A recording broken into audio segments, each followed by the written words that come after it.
My child, stop what you're doing. This is the moment your spirit has been crying out for. This is not just a message, this is a divine interruption.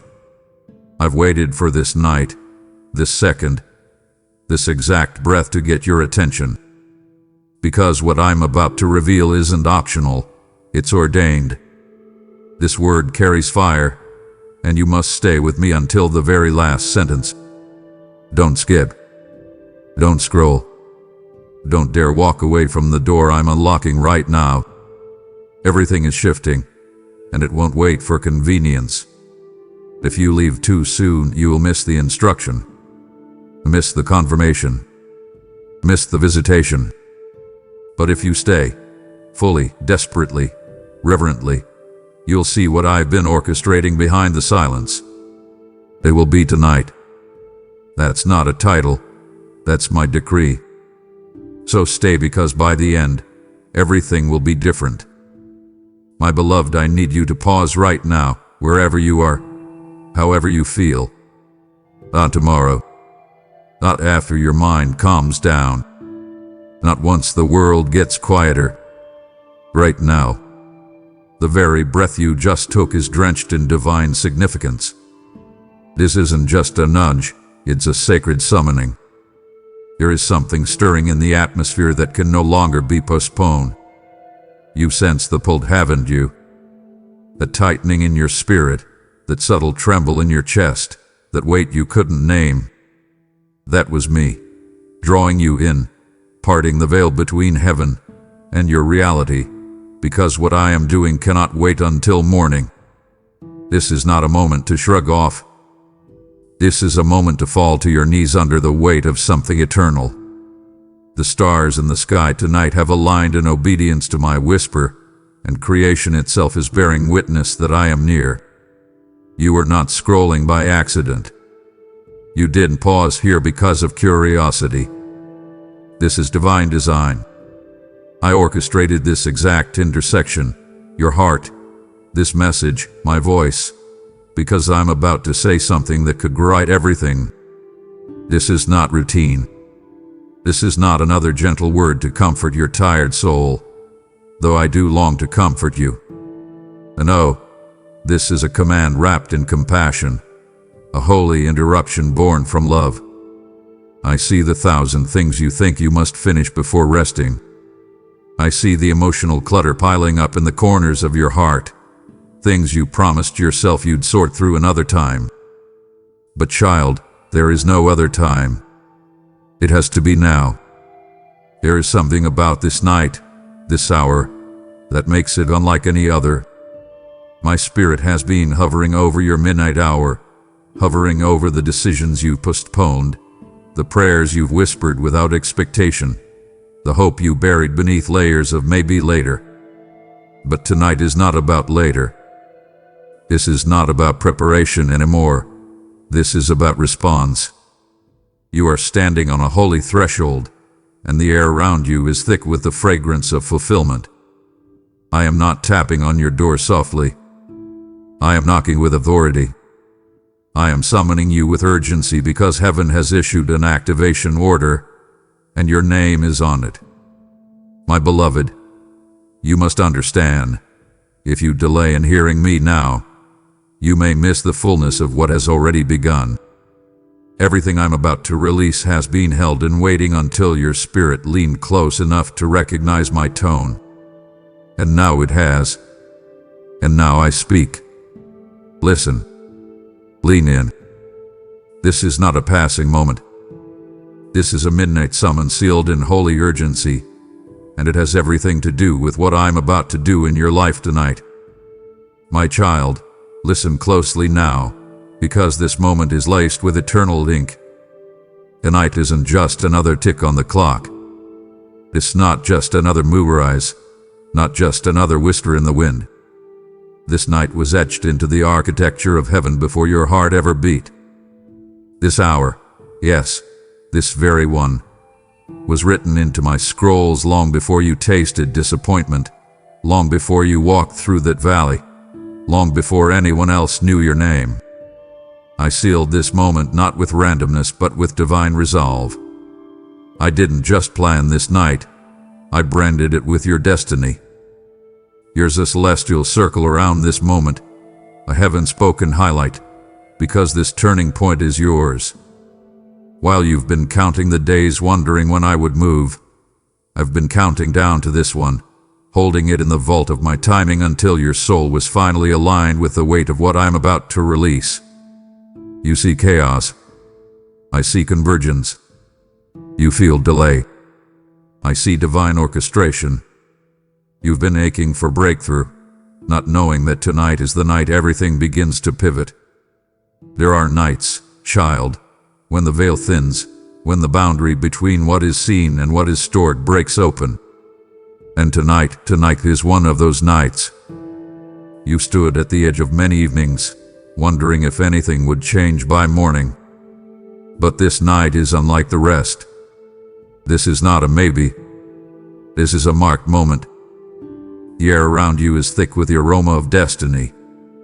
Can you feel it? The sudden pause in your breath. The weight in your chest. The holy trembling in your spirit that you can't explain. That's not emotion. That's visitation. That's alignment. It's the sound of scrolls unrolling, the sound of angels rushing to obey the assignments I've released. Even now, timelines are bending. Events are rerouting. Doors that were sealed shut are beginning to shift on their hinges because your name is echoing through heaven's halls. And not just your name, but your story, your sacrifice, your staying power. All of it has reached the tipping point of fulfillment. You stayed when others walked away. You prayed when your voice cracked. You believed when all you had left was the echo of a promise. That's why this night carries weight. Do not underestimate what I've placed inside these next hours. The world may sleep, but heaven is wide awake. While others scroll, I summon. While others settle, I stirred. While others ignored, I ignite. You didn't stumble here. You were summoned here. And what I'm declaring over your life isn't optional. It's irreversible. I am pressing the ink of eternity into your present reality. This night will be known in heaven as the pivot point, the night when what was held back broke loose, when what was blurry became clear, when what was heavy was lifted, when what was blocked was broken open.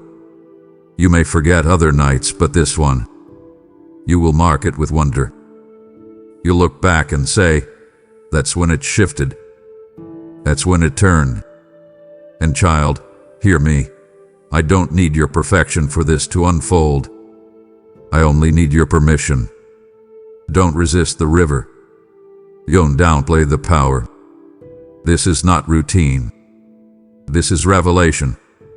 This is the kind of night that gets whispered about in spiritual realms. This is the kind of night that reshapes legacies. This is not just another night. This is a divine crossroads where everything sacred converges. And your name, beloved, is written right in the center of it. You've been wondering why sleep won't come easy, why your chest tightens for no reason, why your thoughts keep circling the same invisible orbit. But I tell you, child, what you're feeling isn't fear. It's not stress. It's not your imagination. It is alignment. Divine alignment. It's the quickening that happens when heaven is seconds away from colliding with your reality. You've been calling it anxiety, but I call it awakening. Your body is feeling what your spirit already knows. Something holy is approaching. The atmosphere is trembling because fulfillment is entering the airspace. You can't name it, but you can feel it. That's me. It's my glory approaching like a storm with healing in its clouds. That's my promise taking shape in the unseen and preparing to enter your seen world. And here's what you need to know. This moment has been in preparation for years. You've cried for it. You've fought for it. You've waited through silence and kept showing up. And now it's coming. Not trickling but thundering. Not softly but suddenly. Child, the restlessness you feel is not a warning. It's a witness. It's the vibration of fulfillment waking up every cell in your being, preparing your faith to recognize the delivery. I don't want you to numb it. I want you to notice it. Let it rise. Let the holy unease stir you, because I'm about to lay something into your hands that doesn't resemble anything you've received before. It will not look like recycled favor. It will not come dressed in familiarity. It will arrive wrapped in wonder. Why? Because this moment was too precious, too specific, too sacred to share a template with anyone else's journey. What I've built for you could not be mass-produced. It's custom crafted, heaven etched, and fingerprint marked by my own hands. The stirring in you is the spirit's signal that what has been maturing for years is about to arrive. And no demon in hell, no delay on earth, no misstep in your past can stop the sovereign hand of delivery. So don't silence your stirring. Lean into it. That heaviness is birthing. That agitation is acceleration. That sense of divine disruption isn't ruining your peace. It's rewriting your position. I've been waiting for you to feel this fire in your belly again. The one that refuses to settle. The one that says, this can't be it. That fire is not rebellion. It's recognition. It's your spirit remembering the covenant I wrote before the foundation of the world. You are not crazy. You are not behind. You are not too late. You are exactly where you're meant to be at the exact hour your soul was designed for. Heaven is not catching up to your life. Your life is catching up to heaven's script. What I'm about to touch down into your existence has been germinating beneath layers of delay, disappointment, and divine protection. And now the shell is breaking. Now the seed is pushing through. Now the time has come. So brace yourself, beloved, because what's about to land is not small. It's sacred, and it's been coming your way for years. My beloved, lean in again. I want to lift something heavy off your chest right now. The lie that I was ever late. You spent countless nights thinking I forgot, wondering if maybe your name got lost in the echo of other people's prayers. You've watched doors open for others, and silence fall on your own doorstep like an unanswered invitation. But hear me clearly now, I have never forgotten you. Not for a second. Not for a breath. My delay was not absence, it was protection. My silence was not neglect, it was strategy. And the stillness you called abandonment was actually me wrapping your destiny in layers of safeguarding only I could understand. I was preserving the weight of what I wanted to place in your hands, because the magnitude of your miracle required timing that could not be rushed. You see, child, this moment, this very moment, carries a gravity you haven't fully grasped. What I've prepared for you isn't light. It's layered. It's legacy-laced. It's born from a divine blueprint that had to be activated when everything inside you could carry it without collapse. You asked me to bless you. I said yes. But I had to mature you so the blessing wouldn't break you. I've watched others run ahead of schedule, driven by desperation, only to crumble beneath gifts they weren't prepared to hold. But you stayed. You didn't understand the waiting, but you stayed in it. You fought through fatigue. You wept through wondering. And though your faith trembled, it never left. And that's why tonight carries the sound of fulfillment. This moment is not just a response to your prayers. It is the evidence that I have not wasted 1 second of your surrender. What you call delay, I call design. And what you thought was punishment was actually precision. The weight of what's coming couldn't be rushed because it's not just a blessing. It's a breakthrough crafted specifically for your spiritual DNA. This is the part I need you to feel deep in your bones. You weren't forgotten. You were being forged. I wasn't watching from a distance while you cried yourself to sleep. I was collecting those tears like sacred ink, and I was writing your story in the margins of eternity. A job you lost, a relationship that ended, a detour that didn't make sense. Every piece was stitched into a tapestry of timing that leads to this hour. Heaven has been holding its breath for this very night, because the weight of what I've been preparing cannot be poured out at random. It had to meet the right version of you. You, after the wrestling. You, after the wilderness. You, after the weeping. And now, you are ready. Now you are positioned. Now you have been refined to recognize the sound of my arrival. I wasn't waiting for your perfection, child. I was waiting for your posture. And you, in all your honesty, in all your pain, still chose to keep your heart turned toward me. That was enough. That was always enough. So don't call this moment late. Call it ripe. Don't label this season a delay. Call it divine. Don't let your past disappointment define your current doorway. What I am about to open over your life is the result of my perfect plan meeting your surrendered obedience. You didn't miss it. You didn't mess it up. You didn't fall too far behind. I am the God of appointed moments, and tonight is one of them. Sacred, sealed, set apart. The heavens are aligning and the angels are moving, not because you earned it, but because I decided now is the moment your story shifts. It's not late. It's layered. And it's right on time.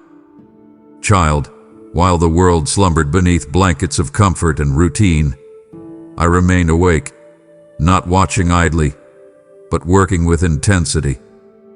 Heaven does not sleep, and neither did I. While others drifted into dreams unaware of the spiritual currents beneath their feet, I was engraving tonight's blueprint into the scrolls of destiny. You must understand this. I don't design every night the same. Some nights are filled with silence, recovery, deep rest. But this night, tonight, is different. It is drenched in purpose, saturated in strategy. A celestial ceremony is underway, one not visible to the natural eye, but thunderously alive in the spirit.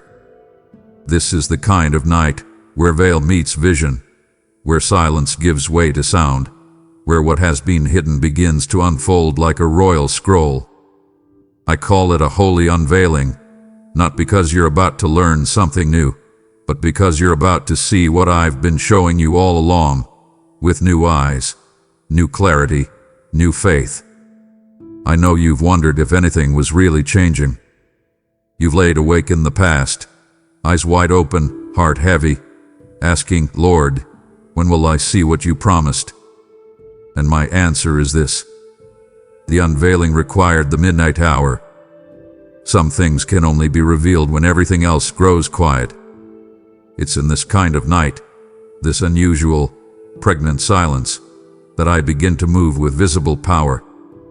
Child, this is not just nighttime. This is heaven's nightfall, and it carries weight beyond imagination. I have held back revelation from crowds and poured it into caves. I've chosen the hush of night to release what daylight was too noisy to contain. And tonight, as others sleep, I have chosen to break open the box that holds your next instruction, your next wind, your next wave of wonder.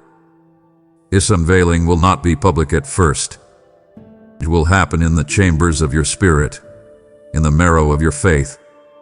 But what begins privately tonight will echo publicly before long. So, lean in and do not resist what feels unfamiliar. Some of what I reveal tonight may stretch your understanding. That's on purpose. I do not reveal glory that fits neatly into your old expectations. I unravel it like a mystery that demands hunger. I could have sent a messenger, a prophet, a preacher. But tonight, I chose to come myself. Not through a screen or a sermon, but through the sound of my spirit stirring your soul. This isn't for the crowd. It's for you. The unveiling isn't just about what is being shown. It's about who I chose to show it to. And I chose you. Why? Because you remained awake in the spirit while others slumbered in apathy. You didn't settle for shallow. You didn't stop at surface. You asked for more. You hungered for higher. You lingered when others logged off. You wept for clarity while others chased comfort. And now, I will reward the weight of your waiting with the unveiling of something sacred. This night, child, is not a replica. It's a revelation. I'm not repeating what I've done before. I'm releasing what's never been seen. Your story will not be recycled. Your breakthrough will not be borrowed. It will be original, handcrafted in the chambers of heaven while time ticked forward and others forgot what they prayed for. But not you. You held on. You kept watch. And that is why, while they slept, I was designing this the night unlike any other. A night that will not pass without piercing your soul with truth. A night that will not end before something ancient within you awakens. This is not poetic drama. This is prophetic reality. The veil is lifting. The light is shifting. And the hour, your hour, has come. The thing you've been feeling deep in your chest, the thud that won't let you sleep, the ache that pulses without language, it's not anxiety. It's not restlessness. It's not a problem that needs fixing. That is the sound of heaven's heartbeat syncing with yours. That is the sound of a long-awaited promise drawing near, so near it's brushing up against your present with force. It's not fear you're feeling. It's formation. It's the trembling that happens when fulfillment starts to collide with your timeline. I need you to stop labeling the holy as panic.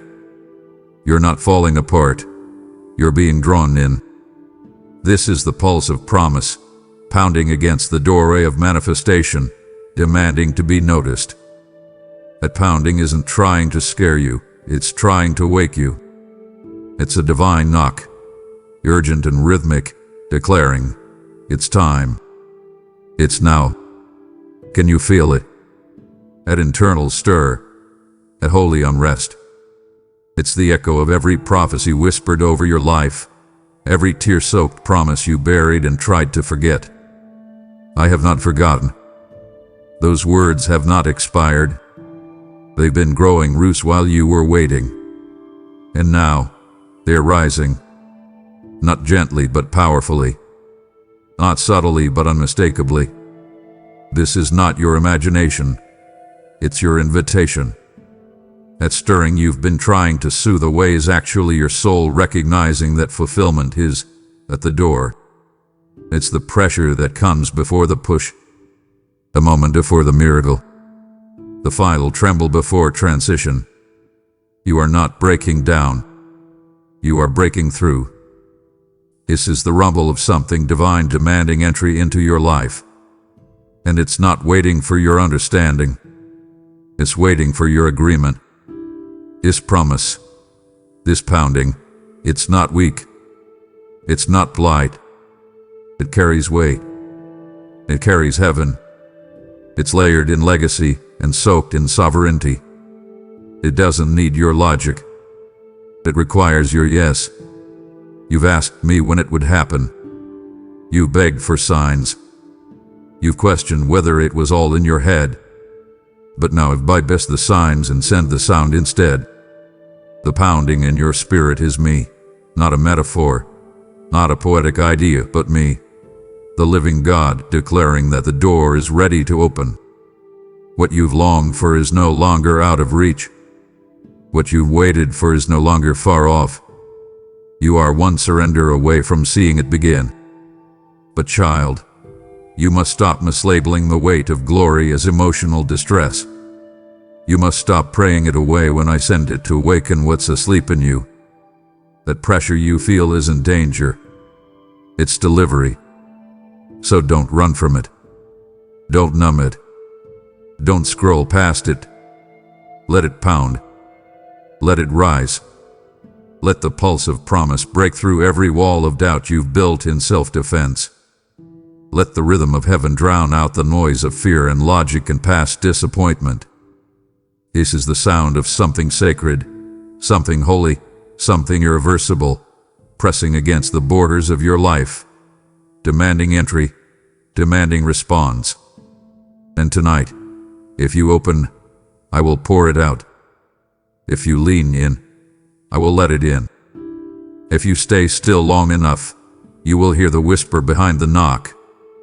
I am here. I am close. I am calling. That pulse you feel. That's me. Don't be afraid of it. Don't run from it. That's not confusion. That's promise. And it's not far anymore. It's at the door. I heard you. Every single time. I heard the whispered questions when no one was listening. I heard you speak them into the night air, wondering if they even mattered. When will it shift? You ask it. When will something finally break loose? And child, I want you to hear me as clearly as your heart can bear, now. Not someday. Not eventually. Not when you finally feel qualified. Now. The shift you've been praying for isn't coming from a distant future. It's unfolding in this very moment. Right now. This is the night where things begin to release. I'm not speaking in riddles or metaphors. I'm announcing a spiritual reality that has already started. The pressure you've been under wasn't punishment. It was the final stage before the door unlocks. You've been standing in the tension of almost, and now, I'm removing the almost and replacing it with arrival. You felt it, haven't you? That sense that something is leaning closer, like the air is thicker with possibility, like your spirit can sense something just beyond the horizon. That's because you're not wrong. Your discernment is not broken. The shift is not imaginary. The release is not delayed. It's been activated. And it's personal. I didn't send a general wave. I targeted your coordinates. I aimed my command directly at your story. I've watched the way you stayed through the stillness, and I've decided that tonight marks the beginning of the unveiling. Not a teaser, not a glimpse, but an actual release. You won't wake up tomorrow to the same old cycles. You wake up and feel the difference. The invisible weight that sat on your chest for years will lift, because I have commanded the cloud to move. The stagnation is breaking. The stuck places are shaking. You will see it in the way conversations shift. You will sense it in your emotions. You will notice it in your atmosphere. This is not small. This is the beginning of something massive. And here's the beauty of it. The release tonight is not because of your perfection. It's not the result of flawless prayers or uninterrupted faith. It's because you stayed. You stayed when walking away made more sense. You stayed when hope felt foolish. You stayed when the evidence contradicted the promise. And that decision, that sacred, secret, unseen decision, triggered a release in the spiritual realm that could not be denied. Heaven has a courtroom, and your name was mentioned. The verdict was rendered in your favor. And I am the judge who never loses track of your timeline. I do not misplace miracles. I do not delay deliverance without purpose. And now, I do not wait any longer. Because you, my child, are finally positioned to carry what I'm pouring. The shift has begun. The gates are opening. The page is turning. Tonight is your first step into the new. So mark this moment. Not with doubt. Not with fear. With expectation. Let your tears testify. Let your breath agree. I am speaking plainly. The release begins tonight. The same voice that called the stars into being is now declaring shift over your circumstance. You've asked me when it would change. And I'm telling you now. It already has. Don't look for the win. Feel the weight. Don't ask for signs. Receive the substance. This isn't a suggestion. It's a supernatural certainty. This is the night it shifts. And not even the gates of hell can close what I've now opened over you. My beloved, let me speak to the places that have gone numb from disappointment. Let me whisper into the corridors of your memory, where unanswered prayers have sat collecting dust like unopened letters. I want to tell you what no one else could, what even your own thoughts have doubted in the dark. Every delay you've experienced was divine. Every moment you thought I was ignoring you, I was in fact protecting you. Every time the door slammed shut, every path that suddenly disappeared, every hope that seemed to die before it lived, none of it was wasted. Not 1 second was random. I numbered them. I measured the weight of them. I knew exactly how long you would wait. I knew how long you could wait. And I infused grace into every tick of the clock. You thought I had left you behind. But in truth, I was holding you back, not to punish but to preserve. I would not let you walk into what you were not yet ready to receive. You see, child, you have called seasons of your life silent. But I want you to know now my silence was never absence. It was strategy. Sometimes the greatest moves of heaven begin in silence, just like seeds germinate in darkness. I wasn't absent. I was working. Behind curtains you couldn't pull back. Behind scenes too holy for your eyes to yet behold. I was layering your story with dimensions of mercy and protection and redirection so precise that even the stars would applaud the choreography. And yes, I said no to things. You begged me. You pleaded with tears. And my answer was no, not to hurt you, but to honor the greater yes I had hidden. You asked me for what you thought was best. I withheld it because I saw what was best. You saw what was urgent. I saw what was eternal. I'm not just answering a prayer. I'm fulfilling a design that would have crumbled under premature release. A design that required the death of something so something sacred could rise from the soil. And now, here's what I need you to know in your bones. Every no has been leading to this yes. This yes that echoes through the heavens tonight. This yes that's so loud, the enemy is trembling. This yes that comes not as a whisper, but as a wind. You didn't see it coming, because it had to be hidden until now. Until you were ready. Until your character caught up with your calling. Until your heart could carry the weight of this holy yes. And child, this yes is not small. It's not just the answer to one prayer. It's a door to many. It's the unlocking of what was held in heavenly storage while you walked through human sorrow. This yes carries reversal. This yes carries compensation. This yes carries confirmation that you were never walking blindly. You were being guided. And now, with one whisper, I'm releasing what I've held in place until this moment. So let your soul exhale. Let your faith rise again. This is not a trickle of mercy. This is a torrent of fulfillment. I am not just saying yes to a request.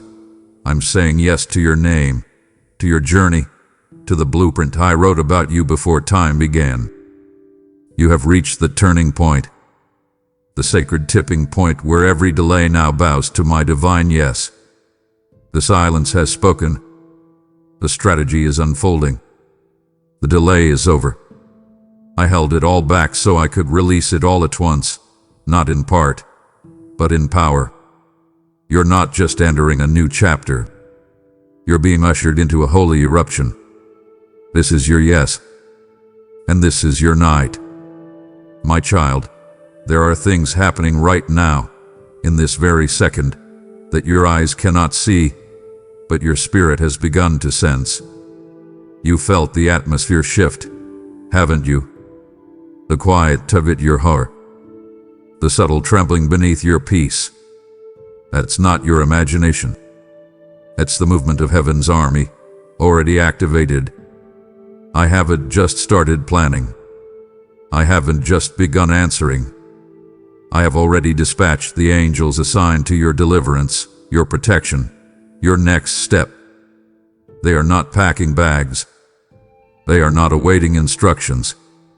They are already in motion. And their pace is not slow, it is swift, deliberate, fierce. Heaven doesn't delay once the release is declared. And I declared it over you tonight. Even now, angels are slicing through barriers you didn't even know were built against you. Walls of resistance are being torn down in the unseen. Delays are being reversed. Setups from the enemy are being dismantled before they could even find form. I have sent my fiercest warriors, not just guardians of your body, but protectors of your destiny. And they do not miss their mark. These are not messengers of comfort alone. They are enforcers of covenant.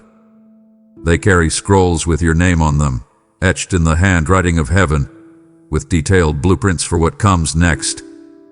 And child, this movement didn't begin with your last prayer. It began the moment you whispered yes through your tears. It began the moment you chose obedience when comfort looked easier. It began the moment you stayed loyal when abandonment seemed justifiable. You didn't summon angels with perfection. You summoned them with surrender. Let me tell you something sacred. The warfare intensified not because you were losing, but because reinforcement was arriving. The enemy trembled because he heard what you couldn't. The sound of my angelic army approaching. He knew something was shifting before you did. That's why the attacks fell sharper. That's why your sleep was disrupted. That's why your mind felt cloudy. Because something holy was entering your airspace. And now, it is here. I am not speaking in symbols. I'm declaring a truth so supernatural, so specific, that your spirit already knows how to translate it. While others feel stuck, you are being surrounded. While others settle into routine, you are being rescued by rhythm. A rhythm that began with my voice and was followed by angelic obedience. You are not alone. You've never been alone. But now you are protected in ways you didn't even ask for. I've sent answers ahead of questions, provision ahead of panic, strategy ahead of stress. So stay present.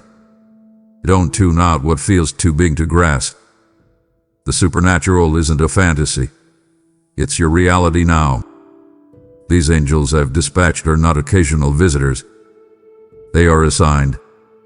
They are authorized. They are armed. And they are not just coming to defend. They are coming to deliver. To deliver promises into your lap.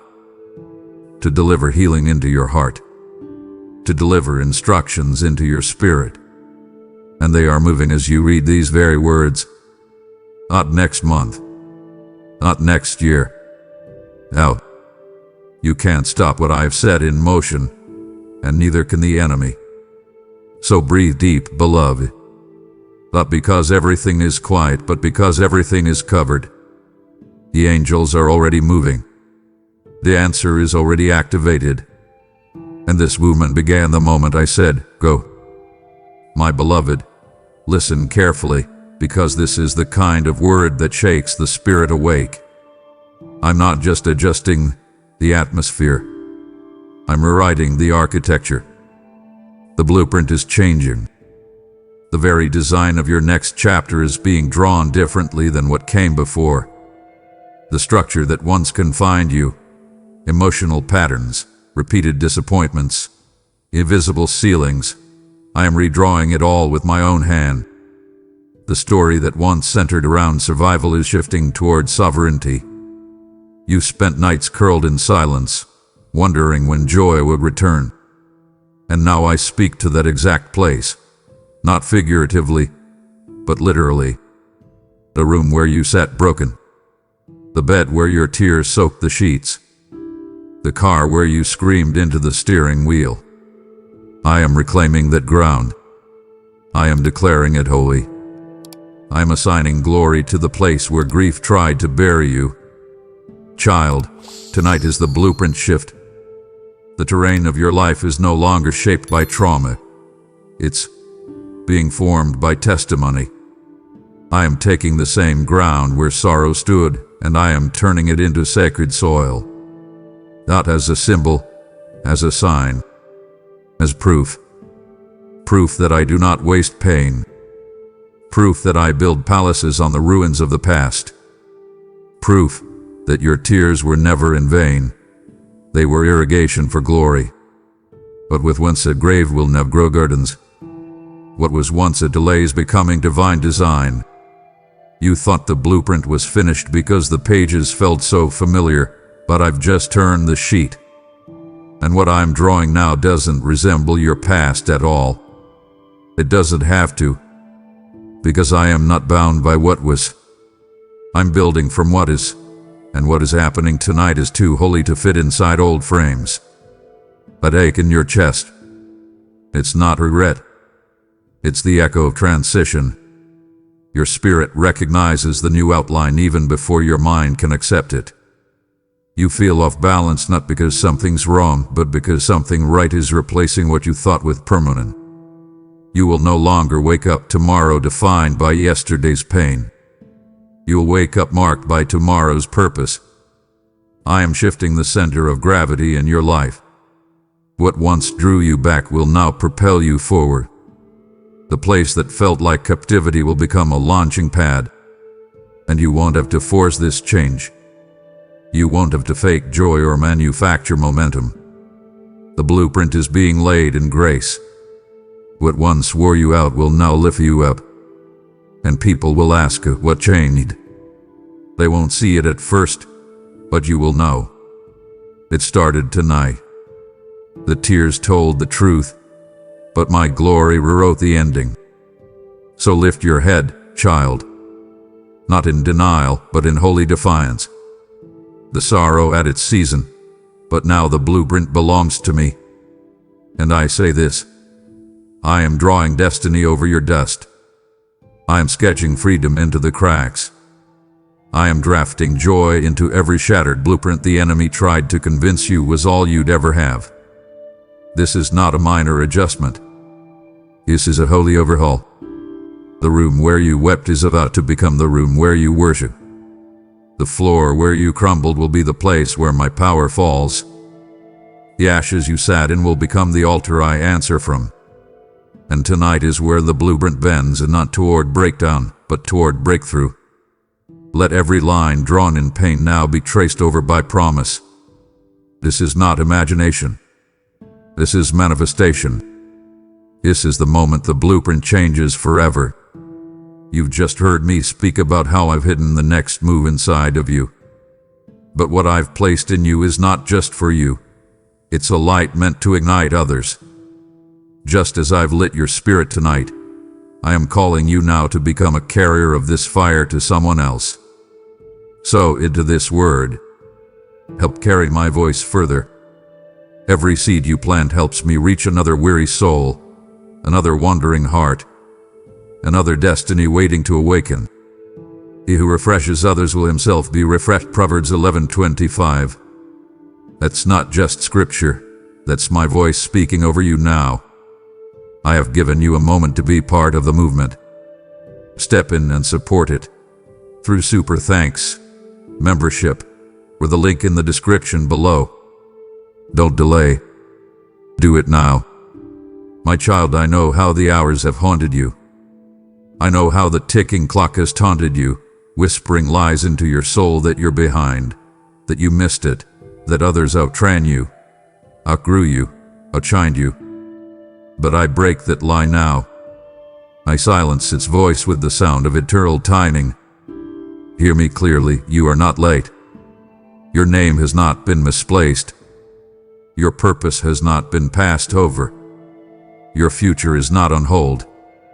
You are exactly where you need to be, standing at the center of a divine convergence that has been centuries in the making. Long before your voice cried out in prayer, my voice cried out in promise. Long before you arrived at this night was waiting for you. Every breath you've taken has led to this moment, this holy, heavenly, hair-raising alignment of time and truth. You feel pressure because you are standing on holy ground, and your spirit knows it. You've looked around and seen others rise, others receive, others rejoice, while you remain still. But stillness is not stagnation. Stillness is preparation. Stillness is calibration. Stillness is where I fine-tuned your discernment to detect divine convergence. What is happening in your life is not a coincidence. It's a culmination. The prayers of your ancestors, the prophecies spoken generations ago, the promises I uttered before time began, they are all meeting in you. Right here. Right now. In the life you thought was too small, I'm orchestrating a movement that echoes across centuries. You carry legacy in your DNA. You carry revival in your ribcage. And you've been wondering why it's taken so long. But child, moves like this aren't microwaved. They're marinated in glory. I wasn't just preparing you. I was preparing everything around you to support what I'm placing inside you. You haven't missed anything. You are not behind. You are right on time, my time. And my timing is not marked by seconds but by seasons. You've been planted, not buried. Governed, not forgotten. And now, like a seed breaking the surface, your moment is meeting the momentum I've been building behind the scenes. Heaven has not been silent out of neglect. Heaven had been calculating your convergence with surgical precision. I've been syncing people, places, alignments, resources, all in secret, so that when the curtain lifted, everything would fit. And now, that curtain is lifting. The scenery is shifting. The wind is changing direction, and it's about to carry you forward. You are not out of place. You are in position. Position for convergence. Position for combustion. Position for glory. So shake off the shame of delay. Let go of the guilt that gripped you when you felt slow. Every detour had divine data. Every pause had prophetic purpose. I do not work on your clock. I work in the cadence of covenant. And child, that covenant is active now. The intersection is here. The timelines have collided. The convergence is complete. You are standing in the doorway of fulfillment not because you finally caught up, but because I finally unveiled what was always coming your way. You are not late. You are not forgotten. You are chosen, and the moment has arrived. I remember all of them. Every single one. The prayers you prayed when no one saw you. The whispered pleas in the dark when your voice was too cracked to rise above a whisper. The midnight confessions. The trembling questions. The silent screams behind closed doors. I didn't just hear them.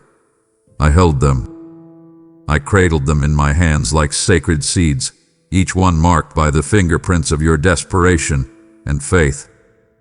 You thought some of them vanished into thin air. You thought the silence meant they got lost. But child, I never lose a word that comes from a surrendered heart. I archive every syllable. I weave them into the timelines of my will. And tonight, the echoes begin to return, louder than before, clearer than you remember, and not just with comfort, but with instruction attached. You see, prayer doesn't evaporate. It enters the atmosphere and waits for alignment. There are things you cried out for 5, 10, even 20 years ago that are now waking up because this night carries the weight they were waiting on. It's not just the sound of your voice returning, it's the sound of my response being released. And this time, I'm not just answering you with presence. I'm answering with strategy. You're not just going to feel me. You're going to hear me. I'm releasing clarity you didn't even ask for, because I know the questions you haven't spoken yet. I'm delivering blueprints for the next chapter, not in mystery, but in divine detail. Some prayers are being answered with revelation. Others are being answered with redirection. And yes, some are being answered with closure. Because not everything you asked for was meant to last forever.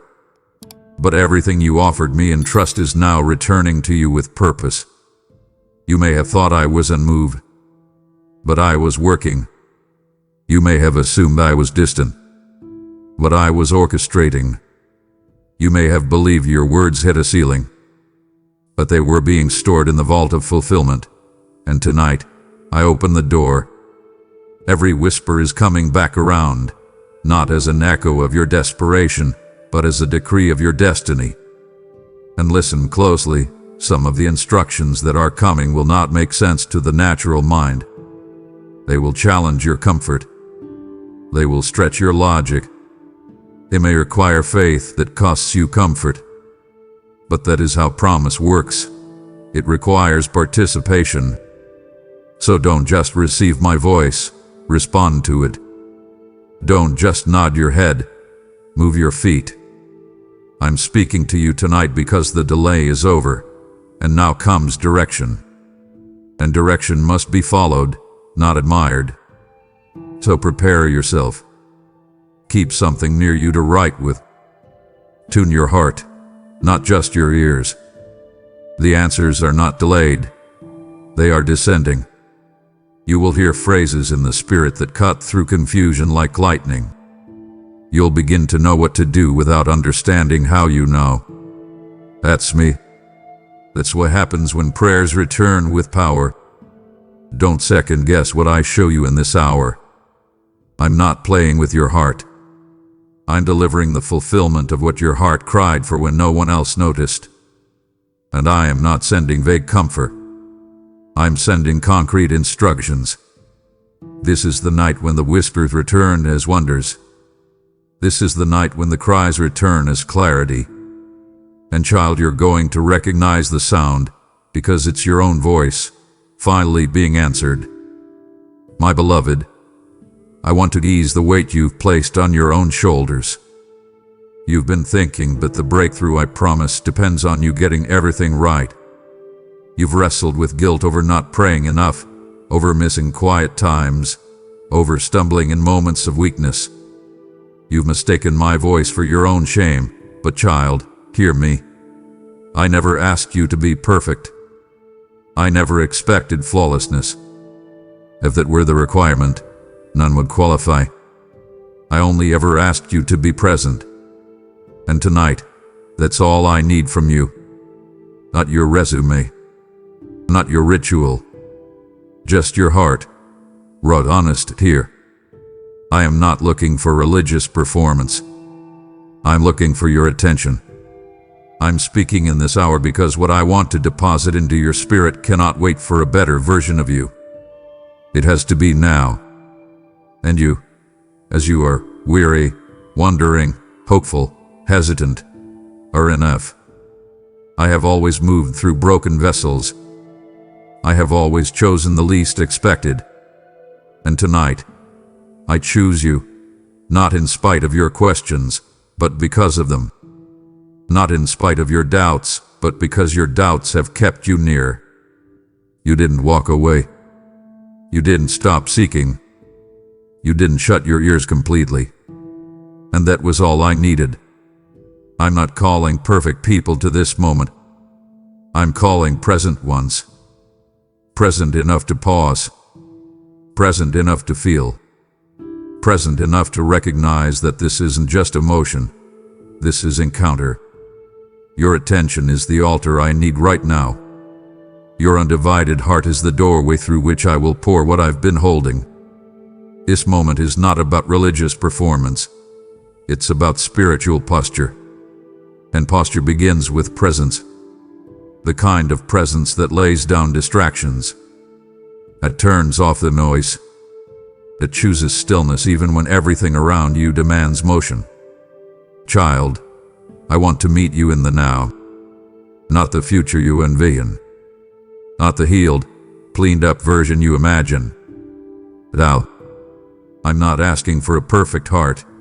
I'm asking for a present one. That is all I need to move. I'm not pushing you to fix yourself. I'm inviting you to open yourself.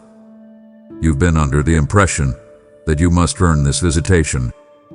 But it's a gift. It's grace. It's mercy wrapped in urgency. And the only way to receive it is to stop running and just be here. Be here in the ache. Be here in the wrestle. Be here in the longing. I'm not intimidated by the mess. I've seen worse and still love it deeply. I see you right now, exactly as you are. And I say, I choose you for this moment. I've reserved this night not for the cleaned up, but for the called. And you, my child, are undeniably, irreversibly called. So pause the inner critic. Silence the mental checklist. Stop rehearsing all the reasons you're not enough. I'm not listening to those voices, and neither should you.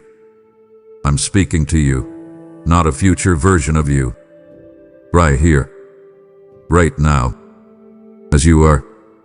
If you'll give me your attention tonight, not in pieces, but fully, I will give you something that changes everything. Not because you earned it, but because you showed up. My power doesn't demand perfection. My presence only requires presence. And you're here. And that's all I needed. My child, hear me clearly, because this truth is not gentle. It is seismic. You were never meant to blend in. You were not made for mediocrity. You weren't born to fit comfortably inside systems that suffocate your spirit. I crafted you as a divine disruption, one who carries the fragrance of fire and the weight of glory. And yes, this has made life uncomfortable. That's why you've never quite felt at home in the places others settle into easily. That's why silence hurts you more than conflict. That's why your spirit stirs while others sleep. It's not dysfunction. It's destiny. You carry a breaker anointing. You were designed to dismantle cycles, to interrupt generational narratives that others were too afraid to confront. You feel out of place not because you're off track, but because you were sent to rear out the road entirely. And tonight, that anointing is being reawakened. I'm not just reminding you of your purpose, I'm activating it. There is oil on your life to disrupt what's been destroying you, to silence the whispers of unworthiness that have echoed through your bloodline, to sever the chains that have wrapped themselves around your mind for decades. This is not a poetic metaphor. This is a spiritual assignment. The bondage ends with you. The patterns break through you. You've wept over the cycles, and I have caught every tear. You've asked why you're the one carrying so much pain, why you feel everything so deeply, why the warfare has been relentless. And now I say, because you are the breaker, the one I chose to confront what others ignored, the one I anointed to stand where others fell. You are not weak, you are wired for war. Not with fists, but with faith. Not with shouting, but with stillness.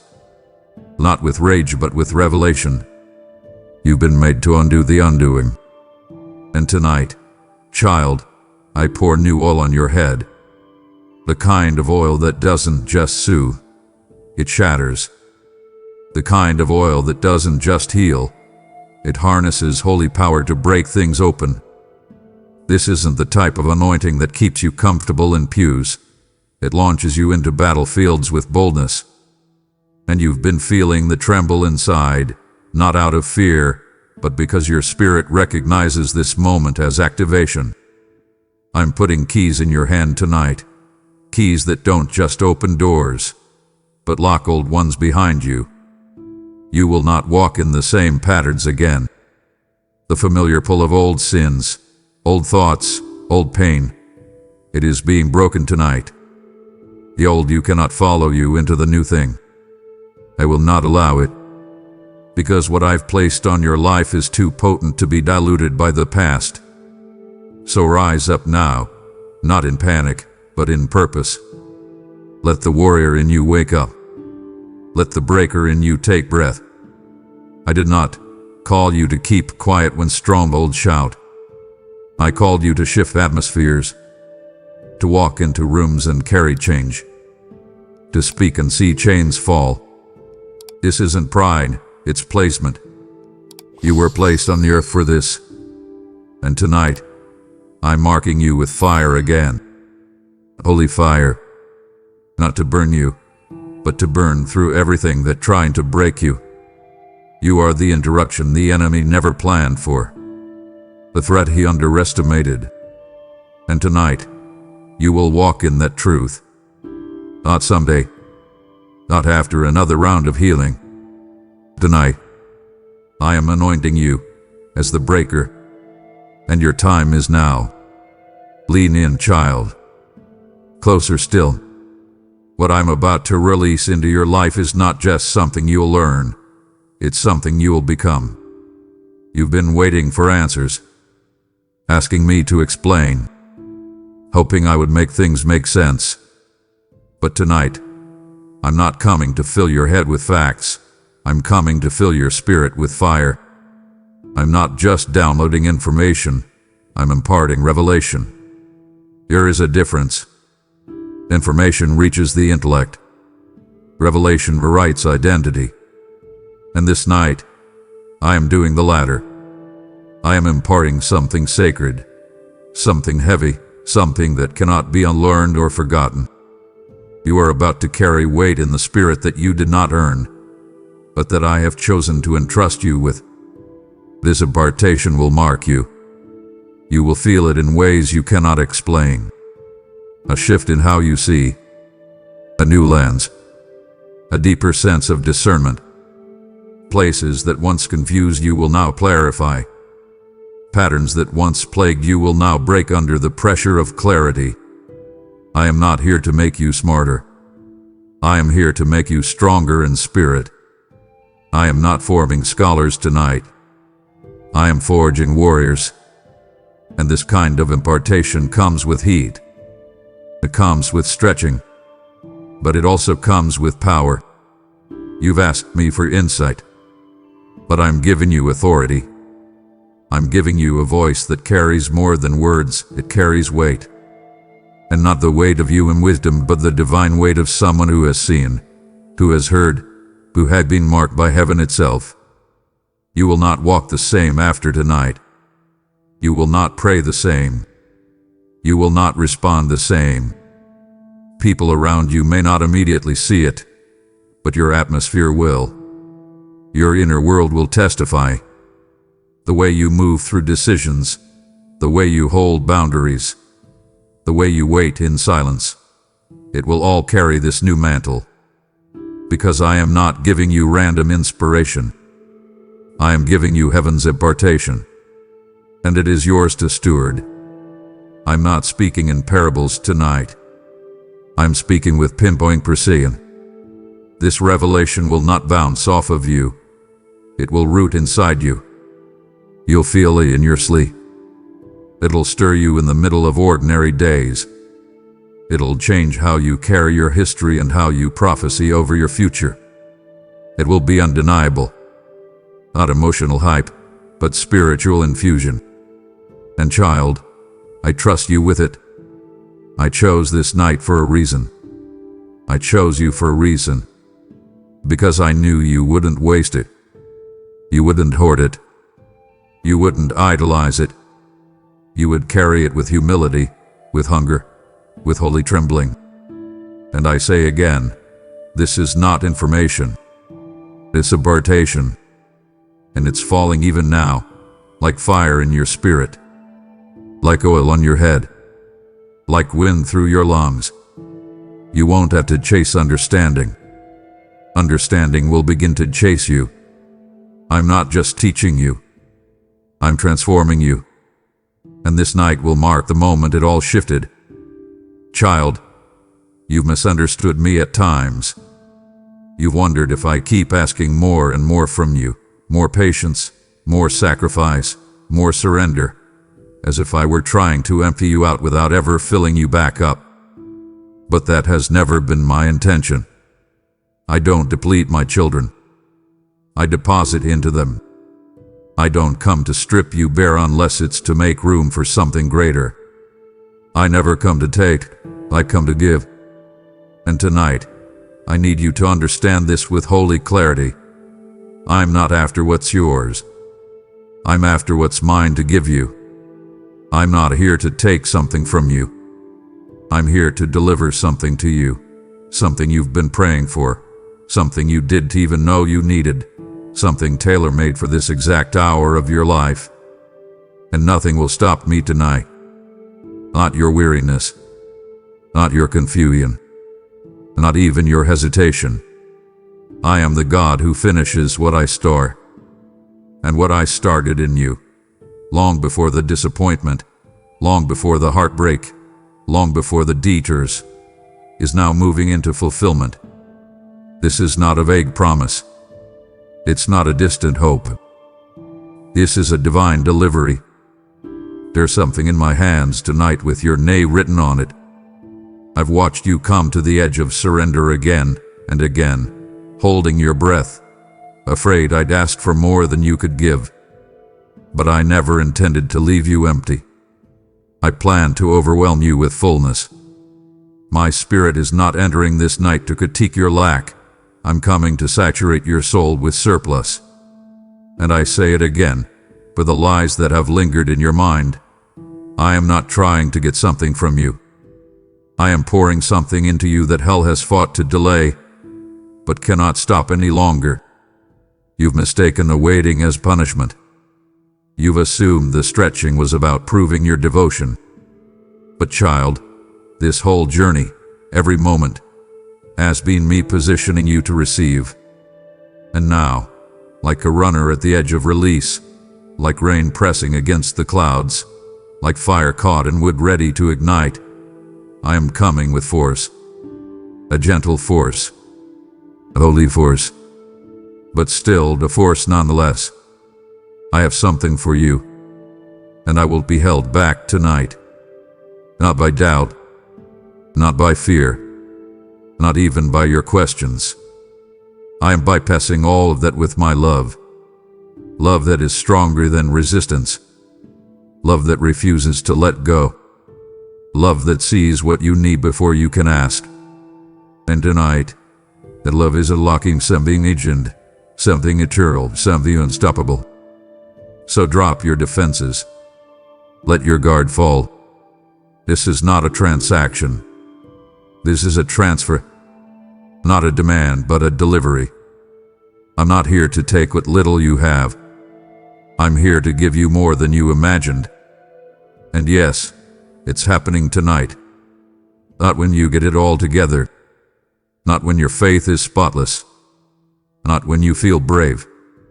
But now, because I am the giver, your flow, the wellspring that never runs dry, and I'm standing at your door, not asking for anything in return. Just true. Yes, access. Just a heart that whispers yes. And if that's all you have tonight, that yes, then there's nothing that can stop me now. Child, you've been standing in the hallway of hesitation, whispering into the silence, Lord, just give me a sign. I heard you. I watched your heart lean toward me even in your uncertainty. I know how badly you wanted confirmation. Something clear, something obvious, something outside yourself. But I must tell you the truth. While signs are temporary, signals are eternal. And what I'm placing inside of you tonight is not just an external flash of reassurance. It is an internal activation, a spiritual signal that cannot be missed, misread, or manipulated. This isn't something you'll see with your eyes. It's something you'll feel in your bones. It's the kind of certainty that doesn't need validation from circumstances. It simply knows. This signal is a divine pulse, the unmistakable rhythm of heaven thundering within you. You'll feel it when you pray and your words start to carry weight they didn't before. You'll sense it when you walk into rooms and the atmosphere bends. You'll hear it in the stillness, a whisper that doesn't just comfort but commissions. I'm igniting something tonight that won't allow you to go back to normal. You've outgrown it. The ache you've been feeling, that holy restlessness, that's not failure, it's formation. It's the signal of shift. It's me waking up the part of you that you silenced to survive. And I am telling you now, you will not be able to ignore this. It won't leave you. It won't wait for convenience.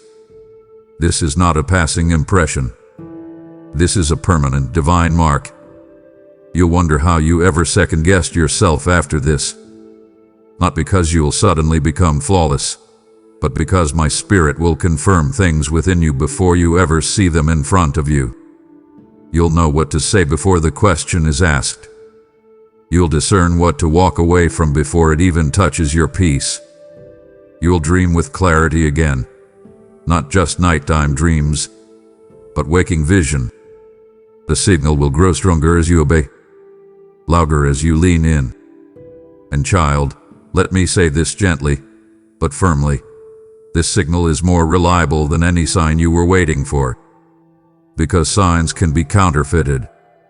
But this was breathed by me into the deepest chamber of your being. And it will guide you with a precision that signs never could. So stop waiting for something outside to scream when I'm already speaking inside. The sign you were asking for has arrived, but not as fireworks. It's come as fire in your chest. It's come as a sudden knowing, as the goosebumps that rise when my words hit your core, as the stillness that overtakes your chaos. Don't miss this just because it didn't look like you expected. I didn't come to oppress you. I came to print you.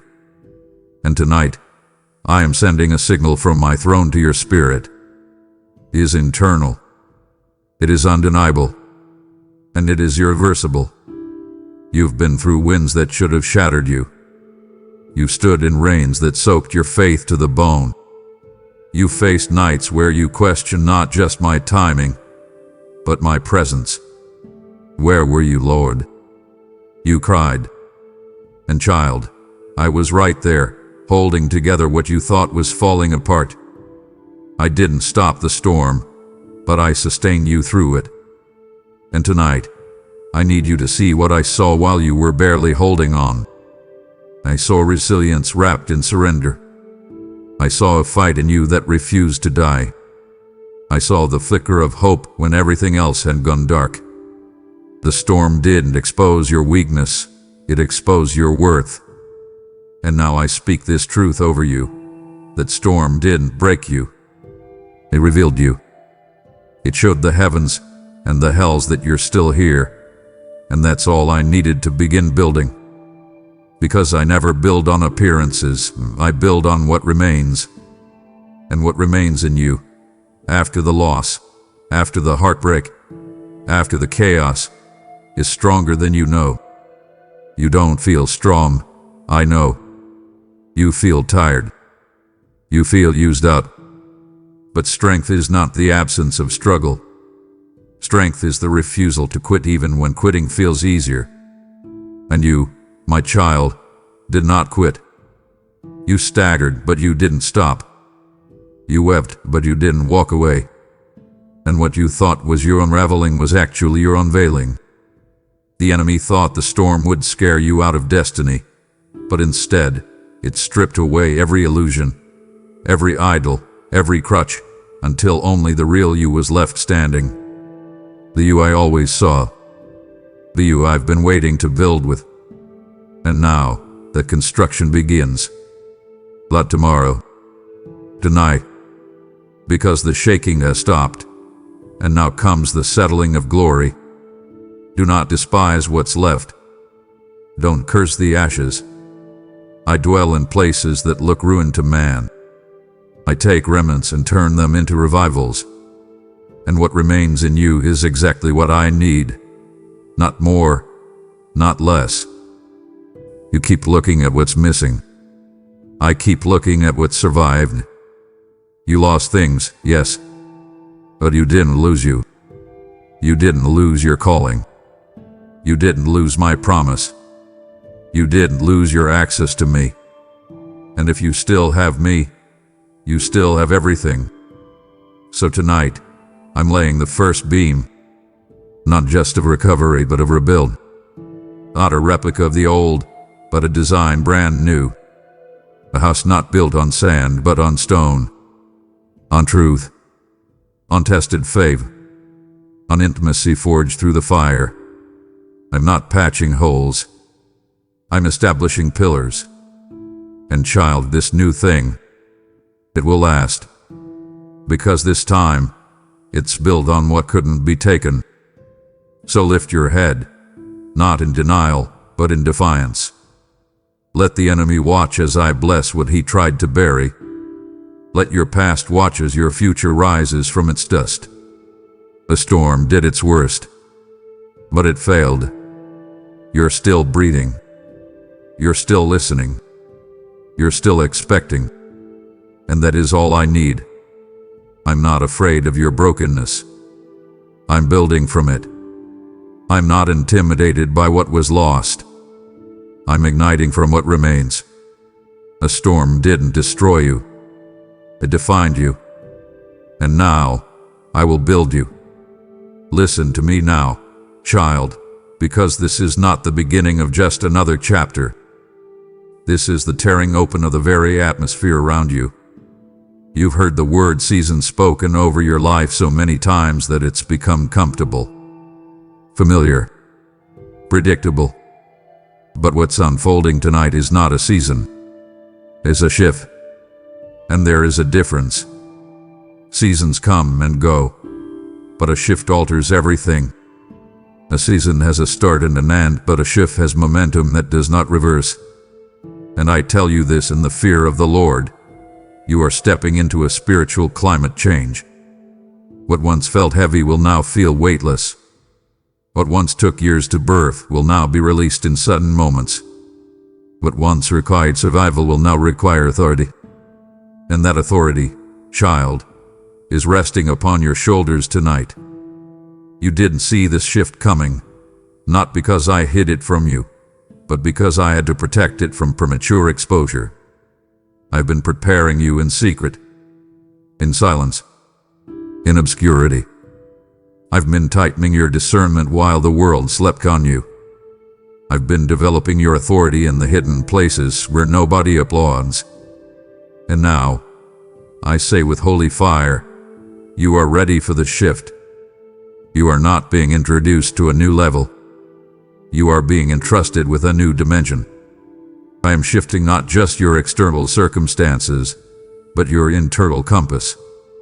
You will start to sense when to move, when to stay, when to speak, when to be silent, not from logic, but from spiritual radar. That's what the shift does. It replaces old patterns with divine instinct. And you, my child, have been chosen to carry this shift into every space you walk. The authority you're stepping into will feel uncomfortable at first, like shoes too big, like a mantle too heavy. But keep walking. Keep wearing it. I'm not asking you to grow into it later. I'm saying, it fits now. The weight you feel is not pressure. It's presence. My presence is what makes this shift irreversible.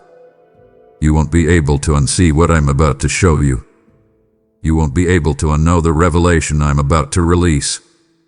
This shift means the old way of doing life is over. You won't pray the same. You won't move the same. You won't accept what you once tolerated. And others may not understand. That's okay. This shift wasn't sent to be explained. It was sent to be embodied. You will become the very evidence of my glory. Not in pride, but in posture. Not in volume, but in authority. So take this moment seriously. Tonight is not light. It is loaded. I am placing within you the charge to not just survive change, but to carry it, What begins tonight will outlast emotional highs. It will burn past discouragement. It will move even when you feel motionless. Because I am the one initiating the shift, and I never start something I do not finish. You are not entering a season. You are entering a shift. And this shift is permanent. My beloved, you've been calling it a delay. You've labeled it as withheld, postponed, missed, as if somehow the promise was lost in transit, as if your prayers got stuck in the atmosphere. I heard the groans of your heart when nothing moved. I saw the way your faith flickered when doors stayed shut longer than you could bear. And I have been silent, not because I forgot, but because I was protecting what I promised. There are some things too holy to rush, some breakthroughs too weighty to drop into unready hands. And tonight, I reveal this to you. The delay was never punishment. It was preservation. I preserved the promise so the enemy couldn't counterfeit it. I preserved it so you wouldn't settle for a shadow when I intended to give you the substance. Every day you waited, I was working. Behind curtains you couldn't pull back. Beneath surface-level stillness, I was rethreading timelines and realigning doors that had to open at the exact second they were meant to, not a moment sooner. What you called too late, I called perfect convergence. There were people you were not yet meant to meet, rooms you weren't ready to step into, not because you lacked potential, but because you needed preservation. You needed me to seal the blessing until you could steward it without shrinking. And now, child, the time of delay is over. This moment tonight is not you catching up. It is timing catching up to you. I've been walking beside you this whole way, and now I say, we've arrived. You will feel the shift in your bones. Appointments will open without you knocking. The things that once resisted you will begin to make way. But don't misunderstand. This isn't favor without foundation. This is release that has been forged in fire. You waited well. You wept honestly. You trusted me even when I seemed still. And now, that trust is pulling heaven into earth. What was preserved is now being presented, and no enemy in hell can intercept it. The promise has not expired. It's been marinating in my majesty. And child, it's ripe now. It's ready now. You're ready now. Not perfect, but present. Adieu. Position. I do not wait on time. Time bends to my voice. And tonight, time and heaven are speaking in unison. To let go of regret. Stop mourning the months you think were wasted. Nothing was lost. I used every second. I was weaving, building, stretching, refining, not to torment you but to prepare you for the weight of what's coming. Because when I move, I don't trickle. I pour. And the pouring begins tonight. What was delayed is not denied. It's divinely on time. And it's arriving now, right in front of you. You've just stepped through revelation. The weight you once feared is now becoming your crown. And just as you carry my anointing into the world, I'm calling you to help carry my word to others still waiting for their night to come. You are standing in a holy river, but I've also made you a channel. I am flowing through this ministry, through this prophetic flame, and I invite you to sow into the fire. Those who sow in tears shall reap in joy. Psalm 126:5. When you give here, you're not funding content. You're fueling kingdom encounters. I will bless what leaves your hand. I will multiply what you release. Go now.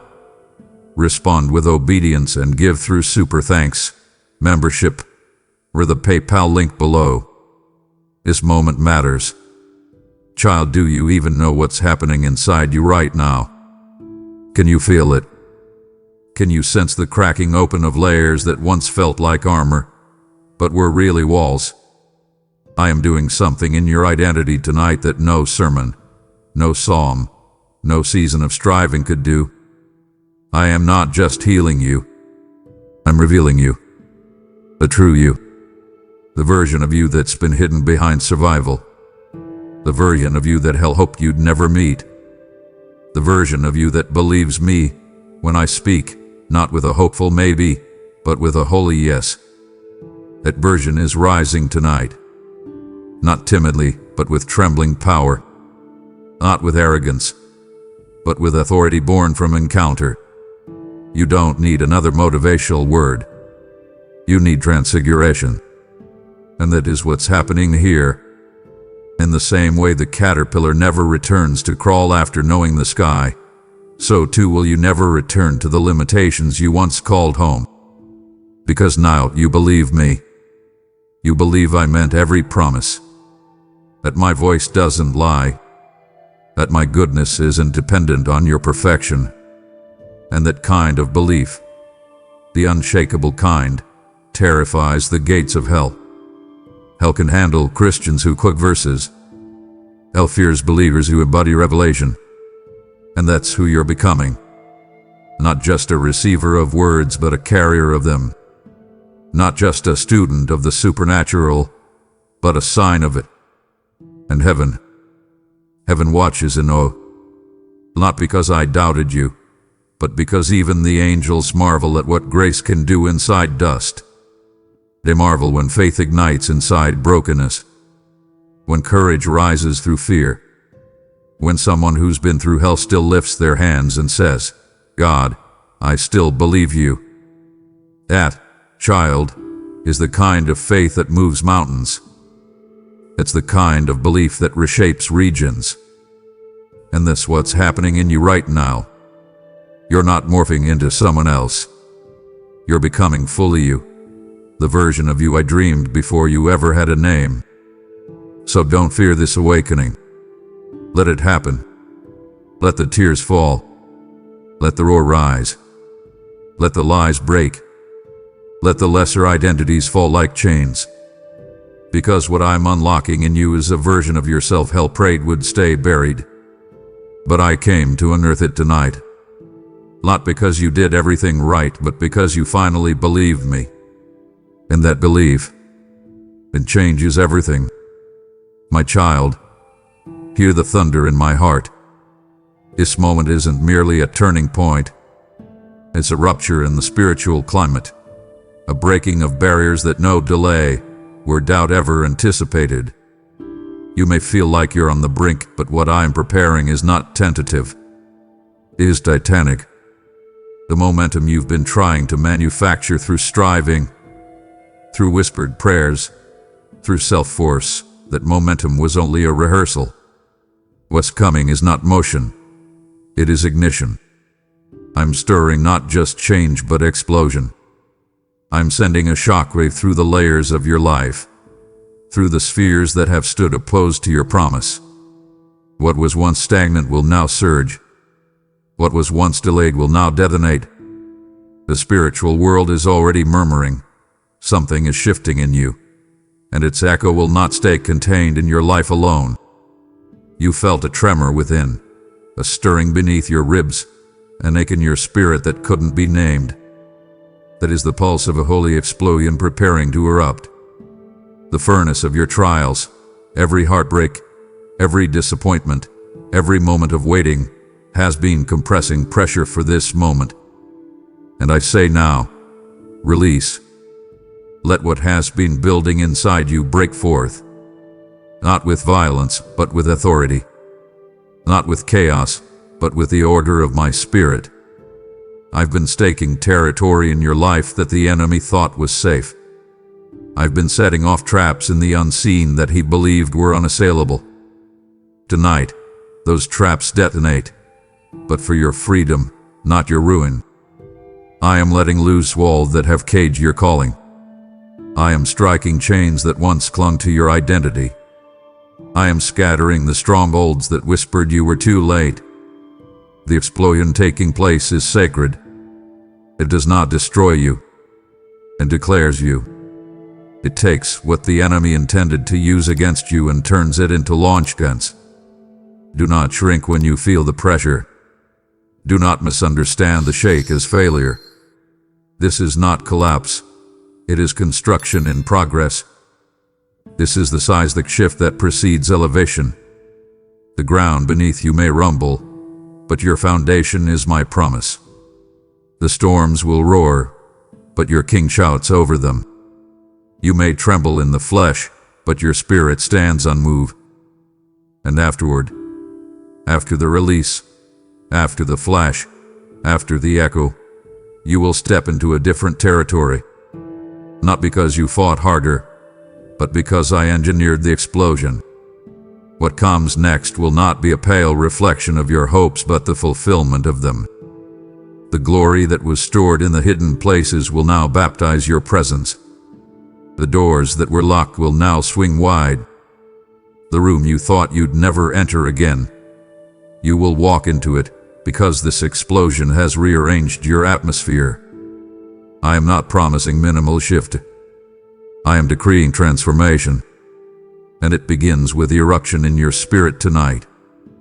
Beloved, I am not delivering yesterday's miracles into a flawed version of you. I am not stepping in where you were, but where you are now becoming. The refining fires have shaped your character, tempered your faith, sharpened your senses, pruned what was dead, and exalted what is living. Every trial was not just something to endure, it was something to produce in you. And tonight, I will not bring your promise to your past self. I will bring it to the you who has emerged from the flame, the you who can carry it, the you who won't let it slip, the you who knows your voice, because you've wrestled for it. And Virion is the one I entrust with the weight of what's next. You ask me, why not then? Why did I have to suffer, to wait, to wonder? And I answer, so you would be worthy of the glory. Not worthy in merit, but worthy in posture. Worthy because you remained when it would have made sense to walk. Worthy because your heart stayed open when it made sense to close. Worthy because you whispered my name with cracked lips when your faith trembled. Worthy because you embraced me, even when the darkness around you denied me. And now, you are no longer the same person who started this journey. There is fierceness in your faith now. There is depth in your vision now. There is authority in your soul now. And I refuse to hand over my gift to a faith that hasn't been tested. I refuse to entrust my glory to someone who hasn't known grief. I refuse to deliver into someone who hasn't fought for it. I will deliver to the one who remains, and that one is you. Do not fear that this means you must be perfectly holy before I move. No. You must simply be real. Real in brokenness. Real in honesty. Real in the question marks and the uncertainties. The person you were clung too tightly to safety. The person you are becoming leans into risk for the sake of revelation. And I deepen you for this very delivery. I sanctified your past so your future would not be tainted. I pressed correction upon you so that when the release came, it wouldn't be wasted on old strongholds. You have been groomed by mercy, by pain, by persistence. And tonight, I step in and say, the deliverance does not go to your lesser self. The gift does not go to the unrefined. The glory goes to this you, more refined, more anchored, more audacious in faith. It is your moment now, not of was and would have, but of is and will. So receive this. The you I see, the you I am handing my promise to, is not the one who quivered in waiting. It is the one who presses in until shaking becomes singing. It is the one who listens when most would retreat. It is the one who believes when fear screams. And I refuse to waste your passing season on a version of you that cannot sustain the anointing. I refuse to deliver the gift to someone who would fumble it. This is why you were preserved, tested, matured, so you could carry what you're about to receive. So let your tears testify. Let your strength rise. Let your surrender stand. For what comes now will not fit the person you were. It's intended for the one you are becoming. And tonight, you become. My child, breakthrough was never meant to be a solo event. This was never a race for you to run in isolation, panting across the finish line just to collapse in victory. I didn't call you to arrive exhausted and alone. I called you to walk with me across the threshold of promise. And tonight, I need you to stop seeing me as a far-off destination you're straining toward, and start seeing me as the companion who has never left your side. You've been measuring your progress by how close you feel to the miracle, but I've been measuring your maturity by how close you remain to me in the journey. The truth is, I was never waiting for you on the other side. I was walking with you through the middle. Every footstep you took in the dark, I matched with my presence. Every detour, I stepped beside you. When you felt unseen, I watched you more closely. When your hands were too tired to lift in worship, I held them in my own. And now, as you approach the crossing, the point where the old ends and the new begins, know this: I'm not standing on the edge shouting, "You can do it." I'm taking the step with you. My glory isn't hovering somewhere ahead. It's pressing in now. My voice isn't calling from the future. It's whispery in the moment. The transition isn't yours to figure out. It's ours to walk together. You don't have to carry this shift. You just have to carry me. You've been afraid that once you reach the promise, I'll somehow fade. That once the tension lifts, my nearness will as well. But beloved, I'm not seasonal. I'm eternal. I don't retreat when you rejoice.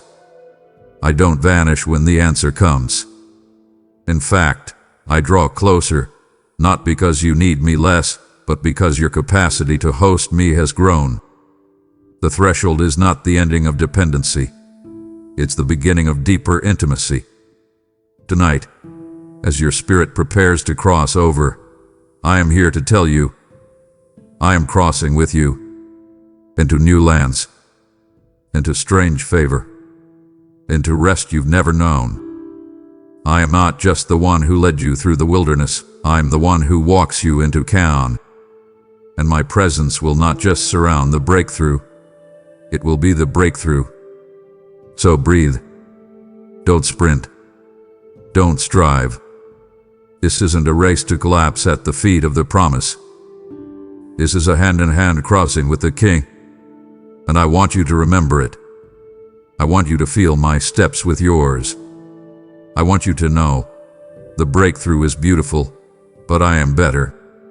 The answer is coming, but I am the answer. The crossing is close, but I am closer. And when you step into what I've prepared, don't stop seeking me, because I will be there still, holding your hand and saying, let's keep walking together. Listen closely, child. That heaviness you've been carrying, the pressure behind your ribs, that sense that something is moving, growing, pressing from the inside out. It's not depression. It's not defeat. It's divine pregnancy. You've been walking with a promise not just beside you, but within you. I planted something deep in your spirit long ago, maybe even before you could recognize it. A word, a vision, a dream you couldn't explain. And over time, through trials and intimacy, it grew. Quietly, silently, unseen. But now the weight is undeniable. You don't feel like yourself because you're not who you used to be. You're not broken, you're carrying something holy. And I declare to you now, labor begins tonight. You've reached the moment of convergence, the place where pressure turns to purpose and groaning gives way to glory. Just like the womb stretches before release, so your spirit has been stretched in this hour. That's why you felt irritable, weepy, tender, raw. That's why old wounds feel fresh and new burdens feel unbearable. It's not because you're regressing. It's because you're progressing into birthing. I haven't abandoned you in this. I'm the midwife of heaven, standing beside you with fire in my eyes and strength in my voice, saying, "Push, beloved." Wait, not in your strength, in mine, not out of fear, but with faith. For what is coming through you tonight is not a fragment of hope. It's the fullness of promise. The contractions you feel are confirmation. The release is near. Yes, it hurts. Yes, it feels messy. Yes, it looks like chaos. But birth always looks like this before glory takes form. You are stepping into the holy unknown, where the very thing that once lived hidden inside you becomes visible to the world. You are shifting from promise to possession. And I'm not rushing this moment. I'm holding it in reverence. Because what you're about to release is not just for you. It's for generations. The enemy fought this birth, trying to abort it, sent distractions, delays, detours. But what I conceived in you cannot die. It's too alive, too anointed, too sealed by my spirit. And now the labor is upon you. So lean in. Let me coach you through. When the pain feels too strong, listen for my voice, steady, present, full of love. I will not leave you mid-labor. I will not abandon you before the crowning. I will not disappear as the promise breaks through. I will be right here, holding your heart, catching your tears, speaking strength into your bones. And when it's done, when it finally comes through, you will forget the pain, and you will say, "It was worth it." Because what's coming, it's more beautiful than you dared to believe. And child, it begins tonight. Child, you've been hosting my presence without even knowing the magnitude of what you've been preparing. You've been clearing the space, not just in your calendar, but in your heart. You've turned down lesser loves. You've said no to comfortable distractions. You've wept on quiet nights when no one was watching, whispering, "God, just be near." And I heard that whisper as an invitation. I felt it like incense. That cry wasn't small. It was holy. Because what you were building with your surrender wasn't just a quiet life. You were building me a home. Not a guest room for me to visit on Sundays. A dwelling place for me to inhabit, to rule, to rest, to reign. And child, tonight, I'm accepting that invitation. I'm moving in. This is not a passing moment of glory. This is not goosebumps during worship or a good day of prayer. This is something weightier, something permanent, something covenantal. I'm establishing my presence in your inner world so deeply that you will not be able to walk into a room without shifting the spiritual temperature. You've been crying out for visitation, but I am answering with habitation. I'm not just touching you, I'm claiming you. My peace will rest in your atmosphere like a thick blanket. My voice will rise in your spirit even before you ask. My nearness will become your default posture. You'll begin to think with me, dream with me, ache with me. Because you've made room, real room, and I never ignore a heart that clears the clutter for me. I don't dwell everywhere. I dwell in holy spaces, in spaces that have been prepared not with perfection, but with purity. And your purity, child, has caught my eye. You think you've been waiting on me, but I've been watching the walls of your life. How you've reinforced them with faith, how you furnished them with trust, how you swept the corners clean of idolatry. And now I say, this place is ready. I make it my dwelling, not just on mountaintops, not just in revival meetings. Right here, in the ordinary, in the dailiness, in the breath between moments of your life. My presence will not just come in waves, it will remain like a resting cloud. So prepare your heart for this shift. Things will feel different. Conversations will carry more weight. Moments of silence will feel electric. I am not just stopping by. I'm not just visiting for a night of power. I'm dwelling. And with my dwelling comes glory. With my glory comes transformation. With transformation comes alignment. And this alignment is not for show, it is for legacy. Because a life I dwell in is a life that spills into others. Your home is about to become an altar. Your words a sanctuary. Your presence a portal. You've prepared me a place, and child, I'm coming to stay. My beloved, you've been shrinking too long. You've dimmed your light in rooms that couldn't handle your glow.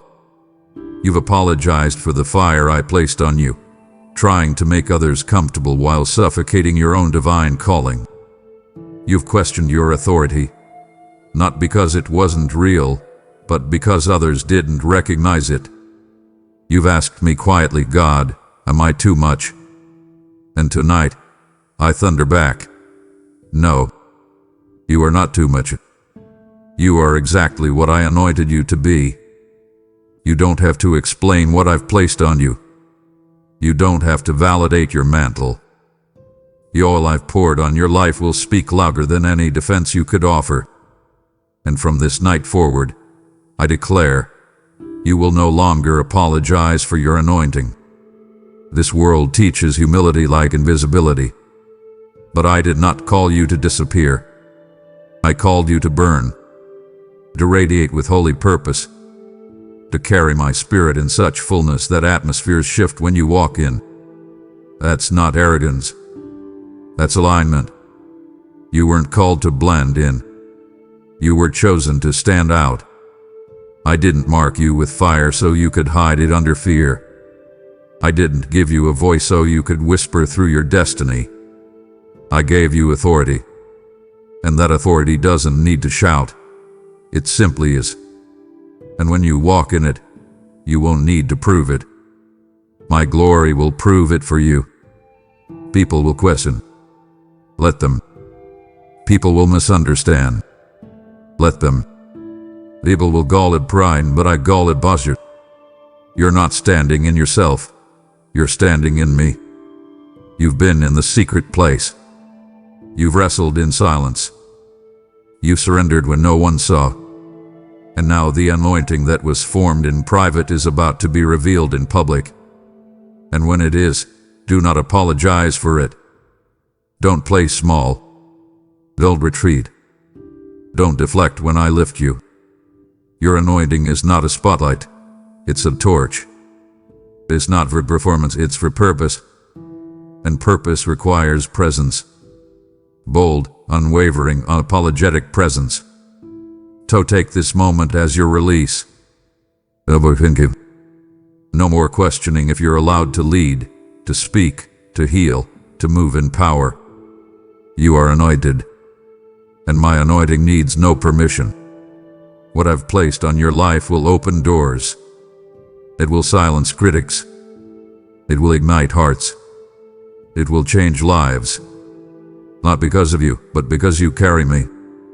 And from tonight forward, let every step you take echo with divine confidence. Not arrogance, but assurance. That you are seen, that you are chosen, that you are anointed, and that you will never again apologize for it. Child, I know how the enemy has whispered into your exhaustion, making you feel like time has passed you by. That your moment came and went while you were grieving, healing, recovering, figuring it all out. He's tried to convince you that the train already left the station, that because of your detours or delays, you've disqualified yourself. But hear me. You have not missed your moment. You are not behind. You are not late. You are not forgotten. You are right on time. And not just in time for a second-hand blessing or a leftover breakthrough. You are standing in the center of divine alignment, right now. And what's coming tonight is not going to knock politely. It's going to arrive like rain, soaking every dry part of your soul, flooding every broken space with glory. But here's what you must understand.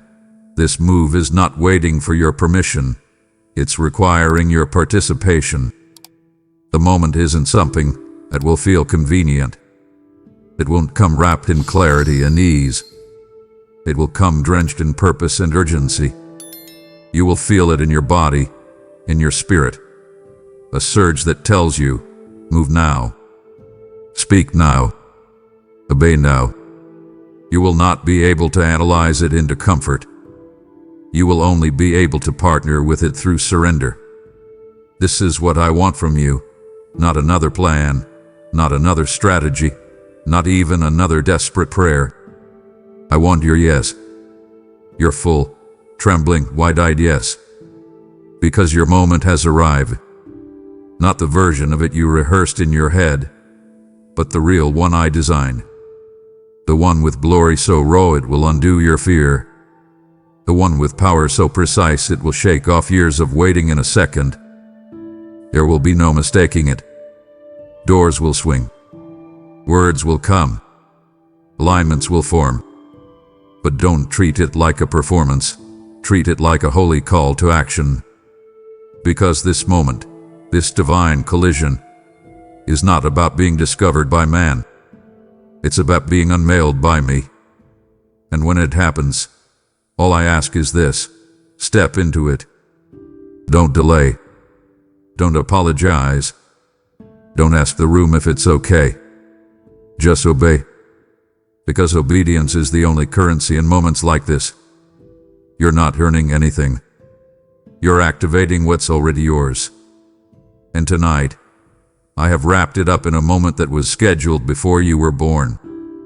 And now, that moment has arrived. So stand tall. Don't just observe it, participate in it. Don't watch your miracle pass by like a parade. Grab it. Speak what I give you. Move where I point you. Trust even when your knees shake. This moment has your name on it, not because you forced it to happen, but because I called it into being. And I don't call what I don't intend to finish. You haven't missed anything, child. In fact, you're right on time. And heaven has already begun its release. Beloved, I see how weary you are. Not just from what you've walked through, but from what you anticipate you'll have to carry. You've been asking, can I even handle what's next? What if the blessing is too much?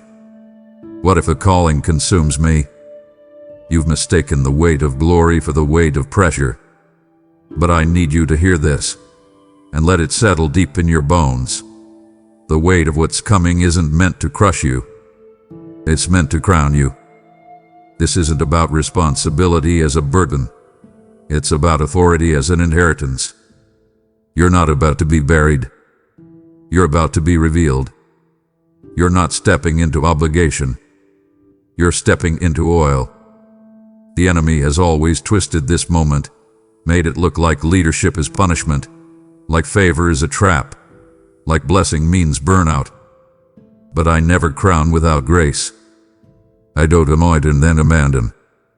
I don't call and then leave you crushed beneath the calling. Though I empower, I surround, I fill. And what you are receiving tonight is not just weight. It is glory weight.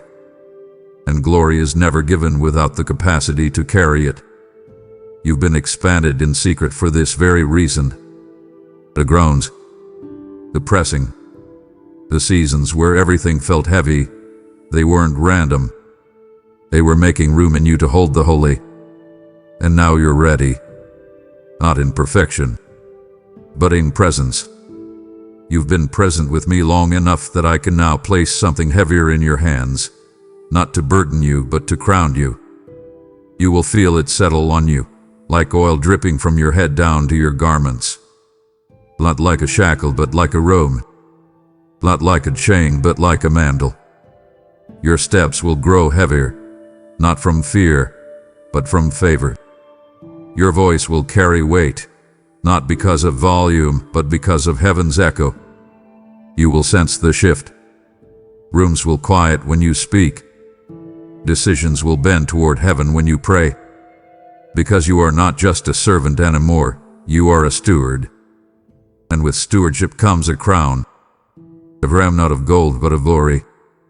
One that tells the earth and the heavens, this one carries authority. So don't flinch beneath it. Don't bow to fear when I place it on your brow. Walk with it. Speak with it. Rest beneath it. Because it's not yours to carry alone. It's ours. I crafted it with your name. I placed it with my own hand. And tonight, I do not lay upon you the weight of pressure. I give you the weight of my glory. And child, you were born for it.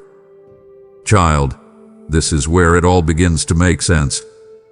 Not in the way your mind expected, but in the way your spirit has long hungered for. I never intended for you to merely witness my promises from the outside, like a spectator cheering from the crowd. I have always intended for you to become my evidence, my proof, my visible signature on earth that I am real, I am near, and I keep my word. This is not just your miracle manifesting. This is my nature being revealed through you.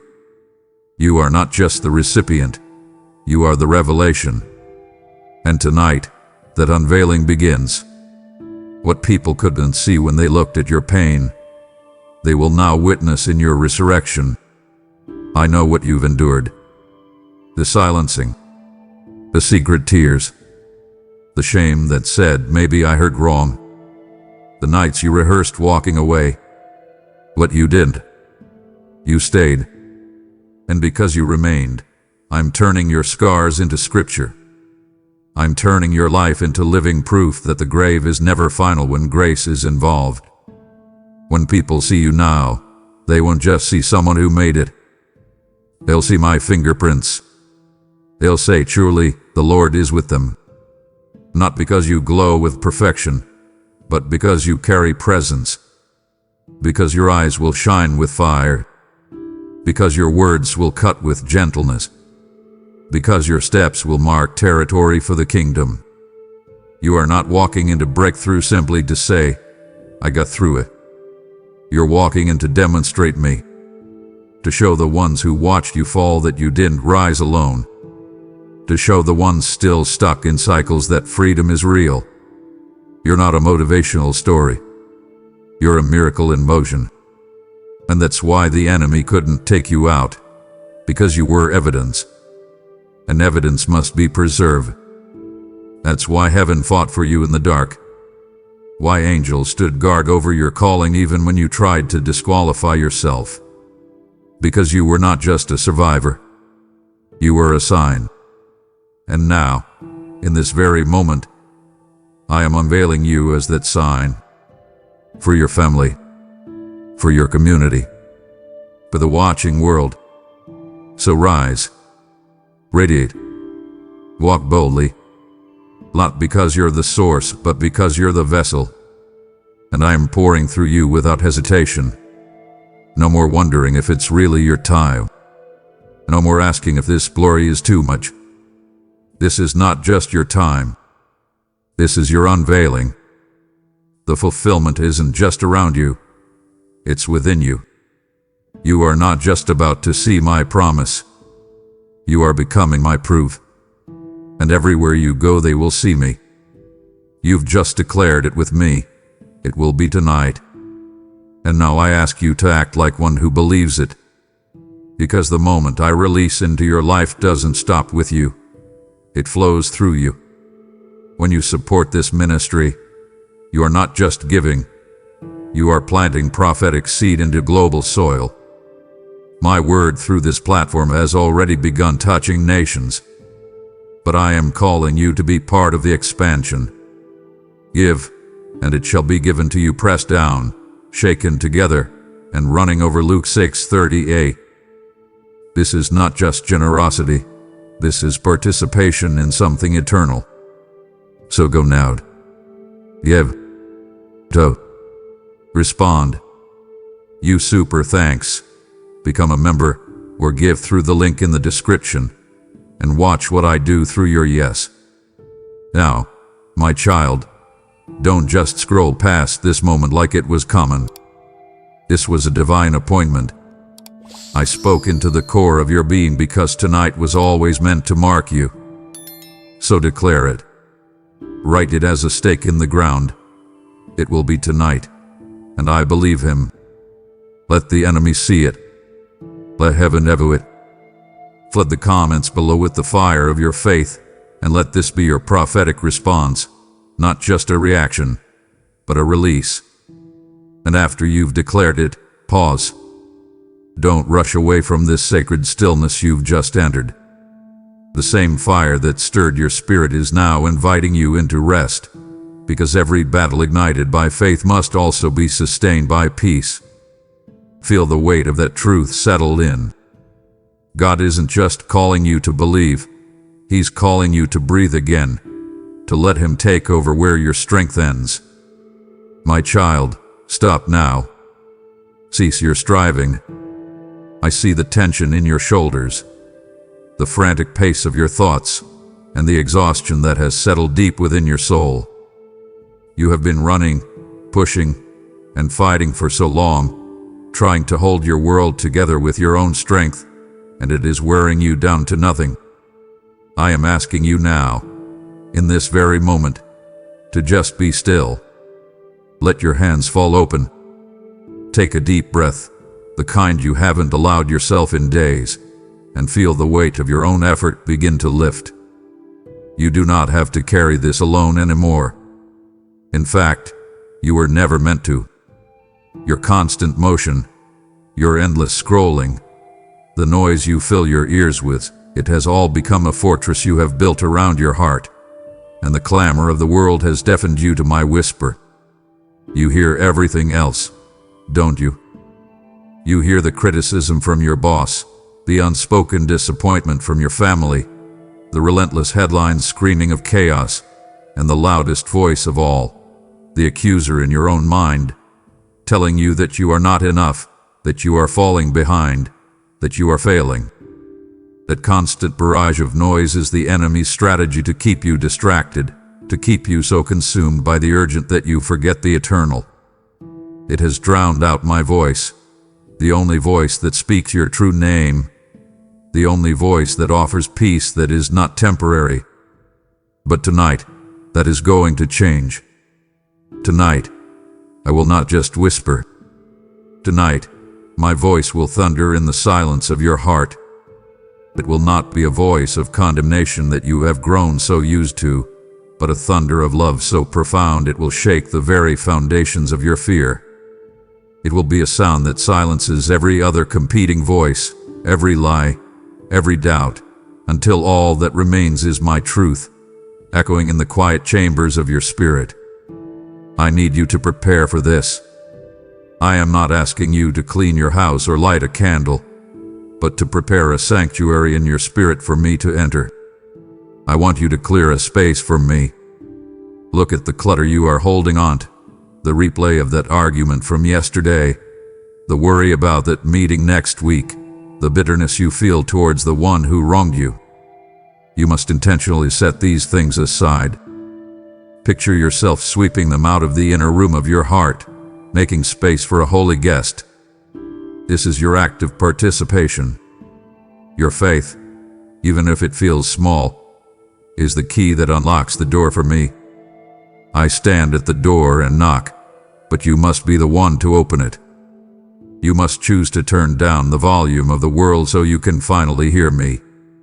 And with that, you must let go of the anxieties of the day. They have no place in this holy moment. I am talking about that knot in your stomach when you think about your finances.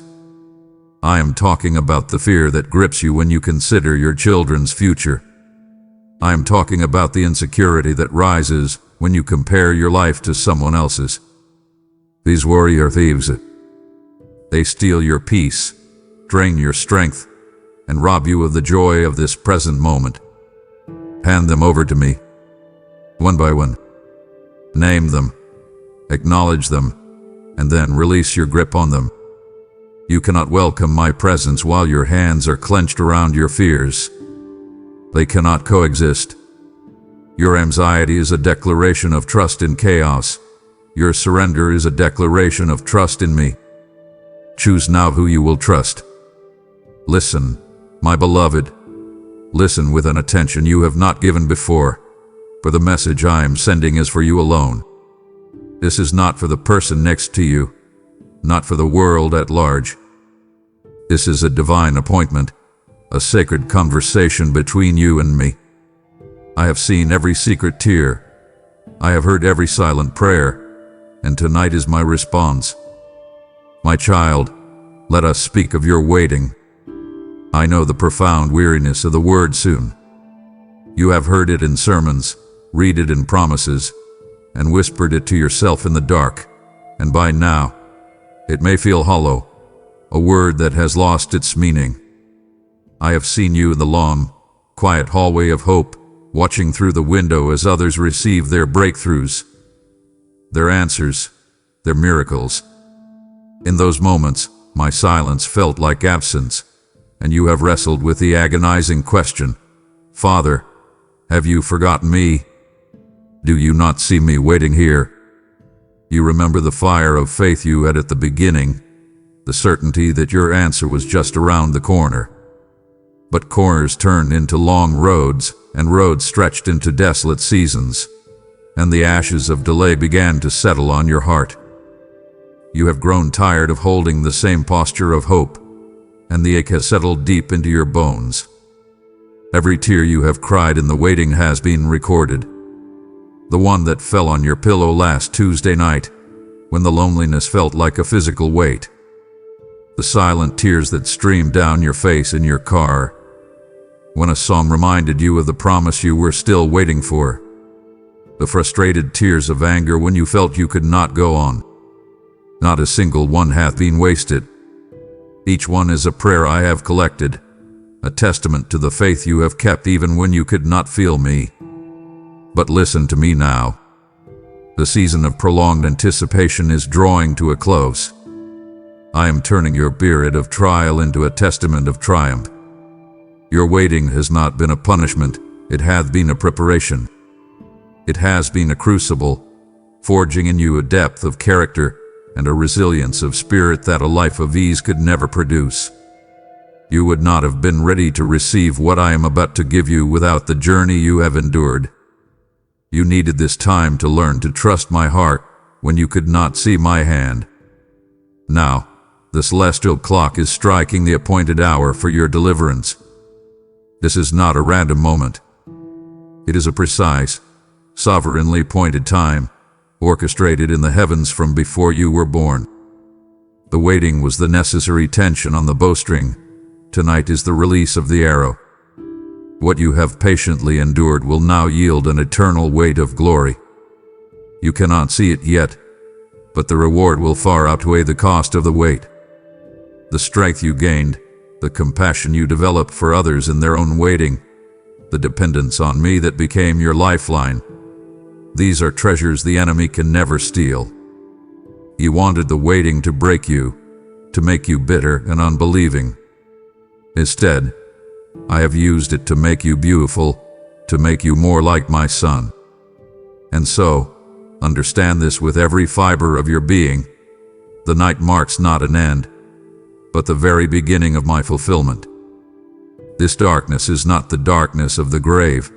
It is the darkness of the womb, just before a new birth. The struggle you feel right now is not a death rattle. It is a contraction, signaling that something new is about to be born in your life. The waiting is over. The final hour has struck. Your new beginning starts tonight. My beloved, I want to talk to you about the invisible things you carry, the weights you did not choose, the battles you were born into. I am speaking of that recurring pattern of anger that flares up in you, the one you recognize with shame because it mirrors your father's. I am speaking of that suffocating spirit of anxiety that your mother carried, which now whispers its lies to you in the dead of night. I am talking about the cycle of almost, but not quite, that has plagued your family for as long as you can remember. The curse of sabotage right at the edge of a breakthrough. And yes, I am speaking of that secret addiction you fight in the dark. The one that leaves you feeling ashamed, defeated, and utterly alone. You have tried to fight these things with your willpower, with resolutions, with promises to yourself and to me. You have called them character flaws, weaknesses, personal failings. But I am telling you a deeper truth tonight. Many of these are not just your struggles, they are chains. They are ancient, generational curses that have ensnared your bloodline, and you have been trying to run a race with your ankles bound together. Tonight, that ends. The generational curses that have ensnared your bloodline will be broken. The spiritual legality that the enemy has used against your family is being revoked by the power of my blood. The habits and bondages you could not defeat in your own strength will lose their power. That compulsion that has held you captive will suddenly find its grip loosened. That depressive fog that has descended on your family for generations will begin to lift. Why? Because I am dispatching my angelic host to sever the ties that bind you. Even as you listen to these words, there is a war being waged in the spiritual realm on your behalf. Angelic warriors, mighty in strength, are being sent forth with swords of fire to cut the cords of iniquity that have been passed down to you. This is not a battle you have to fight with your own strength anymore. A host of heaven is fighting for you. The spiritual prisons that held you captive will have their gates thrown open. That cell of bitterness you have lived in, that prison of fear that has limited your world, that dungeon of self-hatred where you have been tormented by the accuser. Tonight, the foundations of those prisons are shaking. The iron gates are groaning, and the locks are breaking. Freedom will not be a distant hope but a present reality. It is not something you have to strive for. It is something you must step into. The door is open. I need you to believe it and to walk through it. This means that tomorrow, when the old temptation comes, you will find a new strength to resist it. When the old fear whispers, you will have a new authority to silence it. This is my promise to you. Tonight, you will walk out of the captivity that has defined you. You will no longer introduce yourself by your struggle. You will no longer see your future through the lens of your family's past failures. Tonight, you are walking into a new identity, a new lineage, my lineage. You are free. My child, let us talk about the fog, the confusion that has been your constant companion, clouding your mind and making every step forward feel uncertain. You have been wrestling with decisions, going back and forth until your mind is exhausted, fearing you will make the wrong choice. You have looked at certain people in your life, at their inconsistent behavior, their sudden coldness, or their hidden agendas, and you have been perplexed, unable to understand what is truly happening. You have looked at your own story, at the painful chapters, the closed doors, the unexpected detours, and you have cried out to me, why? Why did you allow that? What was the point of all that suffering?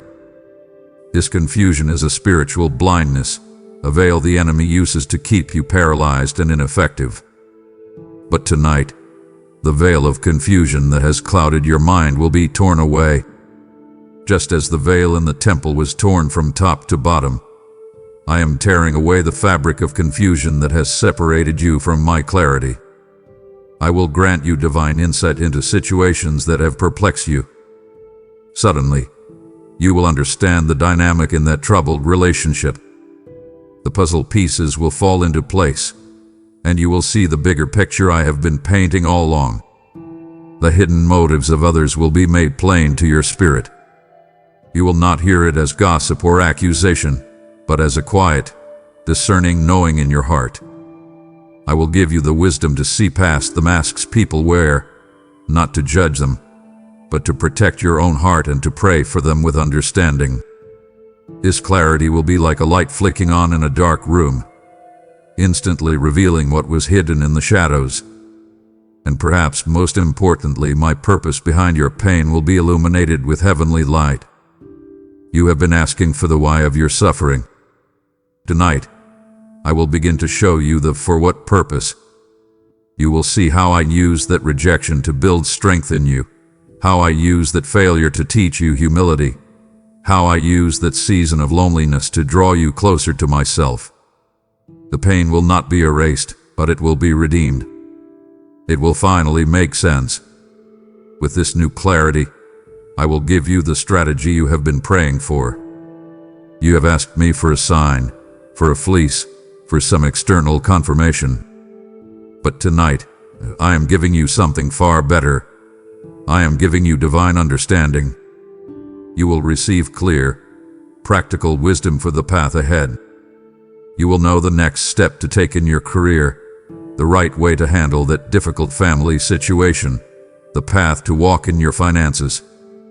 Wisdom will be poured into you, not as a confusing flood of information, but as a calm, steady stream guiding your steps. You will no longer be tossed back and forth by every opinion or fear. You will have a holy confidence, an inner compass aligned with my truth. The fog is lifting. The path is becoming clear. Walk forward in the light I am giving you tonight. My precious one, I see the deepest desires of your heart. I see that longing to be used by me, to make a difference, to have a life that counts for more than just survival. You have felt ordinary, common, and at times, spiritually dry. You look at others who seem to move in great power, who speak with great authority, and you feel like a spectator in my kingdom, sitting on the sidelines. In your prayers you have cried out, Lord, use me. Is this all there is for me? You have felt unqualified, unequipped, and unworthy of the sacred calling you feel stirring deep within you. You have mistaken your humility for inability. But I am here tonight to correct your vision of yourself. A fresh outpouring of my Holy Spirit is coming upon you. This is not just a gentle refreshing. This is a deluge. It is an unsealing of power that has been reserved for you for this specific hour. The limitations you have placed on yourself are being washed away tonight. With this outpouring, gifts you did not know you possessed will be activated within your soul. That natural empathy you have will be sanctified into a gift of compassion that heals hearts. That way you have with words will be ignited into a prophetic ability to speak my truth with love and power. That quiet, steady strength you possess will be anointed with a faith that moves mountains. Do not be surprised by what begins to flow from you. You will find yourself knowing things you did not learn and doing things you did not think you could do. This is not from you. It is my Spirit working through you. Your words will carry a new weight of my authority and grace. When you speak, people will listen differently. Your simple prayer for a coworker will carry a new fire. Your encouragement to a struggling friend will release a new hope. This is because I am anointing your voice to be an extension of mine. You will be empowered for a purpose far greater than you imagine. The small circle of your influence is about to expand. I have been preparing you in secret, in the small tests of faithfulness, for a much larger assignment. This anointing will equip you to walk in signs and wonders. And do not think this means a public stage or a grand ministry, unless that is my specific call. I mean that you will see miracles in your daily life. You will see supernatural provision, divine appointments, and hearts turning to me because of your life. Prepare to be a vessel of my power in a world desperate for a touch from me. Do not shrink back when the opportunity comes. Step into it. This is not about you feeling powerful. It is about you being a willing conduit for my power. The time for being a spectator is over. Tonight, I am calling you from the sidelines and putting you into the game. Be ready. My child, Do not turn away now. I have just anointed you for what is next. To stop listening would be to receive my power but refuse my purpose for it. It would grieve my heart to pour out my spirit upon you, only to watch you walk away before I can show you how I will restore everything the enemy has stolen. Stay with me. My child, look back for a moment. I know it can be painful, but I want you to see what I see. You look back and you see regret. You see those years lost to that bad decision, that toxic relationship that drained the life from you. You see the financial setback that stole your security and your dreams. You see the time wasted in fear, in apathy, in chasing things that did not matter. It feels like a deficit, a debt of time and opportunity that you can never repay. The enemy loves to play this movie of your past failures in your mind, and he whispers the devastating lie. It's too late for you. Look at all you squandered. Your best years are behind you. He wants you to live in a prison of regret. But I am a God of restitution. What was stolen will be returned.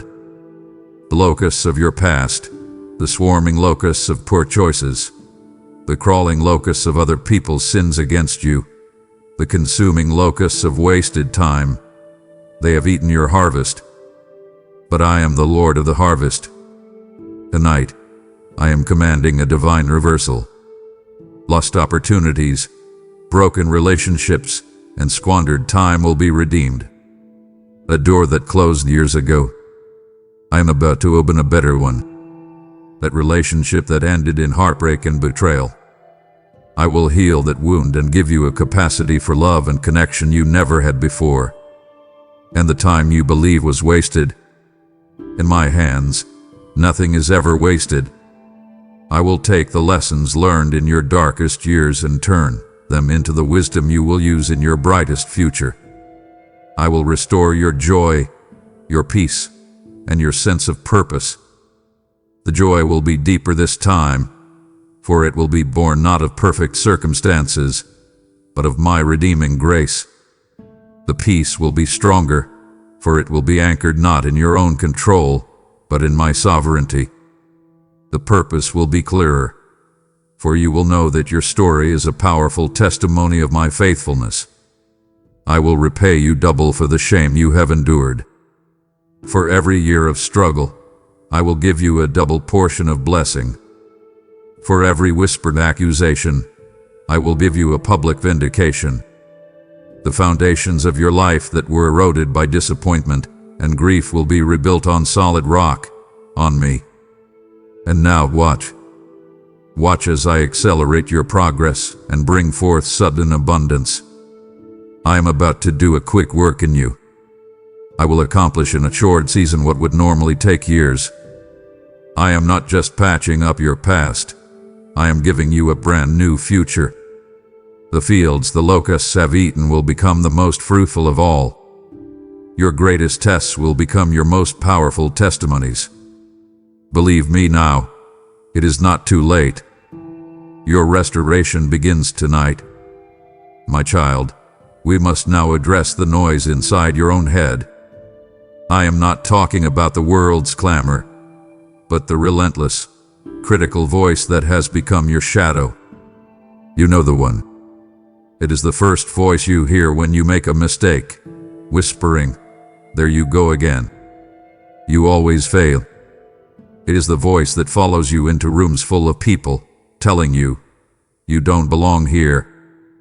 You are a fraud, and it's only a matter of time before they all find out." It replays your worst moments on a loop, that harsh word you spoke to your child, that opportunity you fumbled 10 years ago, that secret shame you hope no one ever discovers. This voice is the accuser, and his primary weapon is condemnation. He has convinced you that his whispers are your own thoughts, your own true assessment of yourself. He has worn you down with a constant stream of inadequacy, making you feel perpetually on trial, always falling short. Do you feel that? That constant, low-grade anxiety that you are about to be exposed? That is the fruit of his labor. But tonight, the whispers of condemnation and inadequacy will be put to silence. I am stepping into the courtroom of your mind, not as a judge to condemn you, but as your defender to silence your accuser. My truth about who you are will drown out every lie of the enemy. His voice is loud, but it is not original. Mine is the first voice that ever spoke over you, the voice that called you beloved before you drew your first breath. The accuser says you are defined by your greatest mistake. I say you are defined by my greatest sacrifice. He screams that you are weak and unqualified. I whisper that my power is made perfect in your weakness and that I qualify those I call. He points to the evidence of your past. I point to the promise of your future. Tonight, my truth will not just compete with his lies, it will overwhelm them. Imagine a single, pure, powerful note that rises in a chaotic room, so resonant and true that every other dissonant sound simply ceases to exist. That is my voice of truth entering your spirit tonight. I am canceling every demonic assignment against your mind and your spirit. That recurring nightmare you have, the one that leaves you shaken. That assignment is canceled. That spirit of comparison that drives you to endless scrolling, leaving you feeling empty and envious. That assignment is canceled. The assignment of anxiety that attacks you right before you fall asleep, filling your mind with what-if scenarios. I am canceling it right now. These are not just negative thought patterns. They are targeted strategies from the enemy to keep you imprisoned. Tonight, I am serving him his eviction notice from your mind. You will be clothed in my righteousness, and no accusation will stand. This is not a metaphor you need to struggle to understand. It is a spiritual reality. I am removing from you the filthy rags of self-condemnation and shame, and I am dressing you in a garment of pure light, my own righteousness. When the accuser comes to point his finger at you, he will no longer see your imperfections. He will see the perfection of my Son covering you. His accusations will have no legal ground to stand on. They will fall to the floor, powerless. The guilt of your past will be washed away by a fresh wave of my grace. Feel it now, a current of pure mercy washing through the deepest parts of your soul, cleansing the stains you thought were permanent. And with the accuser silenced and your guilt removed, you will find a quiet you have not known in years. Tonight, you will hear my voice alone, the voice of your loving Father. It will not be a voice of demand, but a voice of delight. It will not be a voice of criticism, but a voice of celebration. In the stillness, you will finally hear what I have been saying all along. You are my child, and you are dearly loved. My beloved, I have seen your frustration. I have seen you pushing against doors that refuse to budge, networking until you are exhausted, striving to make things happen through sheer force of will. You have been trying to build your future with the limited tools and blueprints you possess, and it has felt like you are fighting against the current, moving one step forward only to be pushed 2 steps back. You have looked at your life and seen a series of disconnected events, confusing detours, and missed connections, and you have wondered if there is any coherent plan at all. You feel stuck, as if your destiny is a destination you can see on a map but can find no road to reach. I am here to tell you that the season of your striving is ending, and the season of my divine alignment is beginning. You are about to witness my hand orchestrate the events of your life in a way that will leave you in awe. Tonight, the momentum shifts. The people I have appointed for your journey will suddenly appear. I am not talking about a random encounter. I'm talking about a divine intersection. It might be a phone call out of the blue from a person you haven't spoken to in years. It could be the new person hired at your job who just happens to hold the key piece of information you have been missing. It might even be a seemingly chance conversation with a stranger while you wait for your coffee. Do not dismiss these moments. Be watchful. Your spirit will recognize these destiny helpers. There will be an instant sense of connection, a feeling that this meeting is significant beyond the surface. These individuals are not your saviors, but they are my agents, sent at the appointed time to open a door, provide a resource, or speak a word that will propel you forward. Stop trying to find the right people and start being ready for the people I am sending to find you. As these connections appear, doors that were sealed shut will swing open without your effort. That organization that never returned your calls will suddenly reach out with an offer. That financial roadblock that seemed insurmountable will mysteriously be cleared. You will find favor with people who previously had no time for you. This will not be the result of your cleverness or your persistence. It will be the unmistakable work of my grace.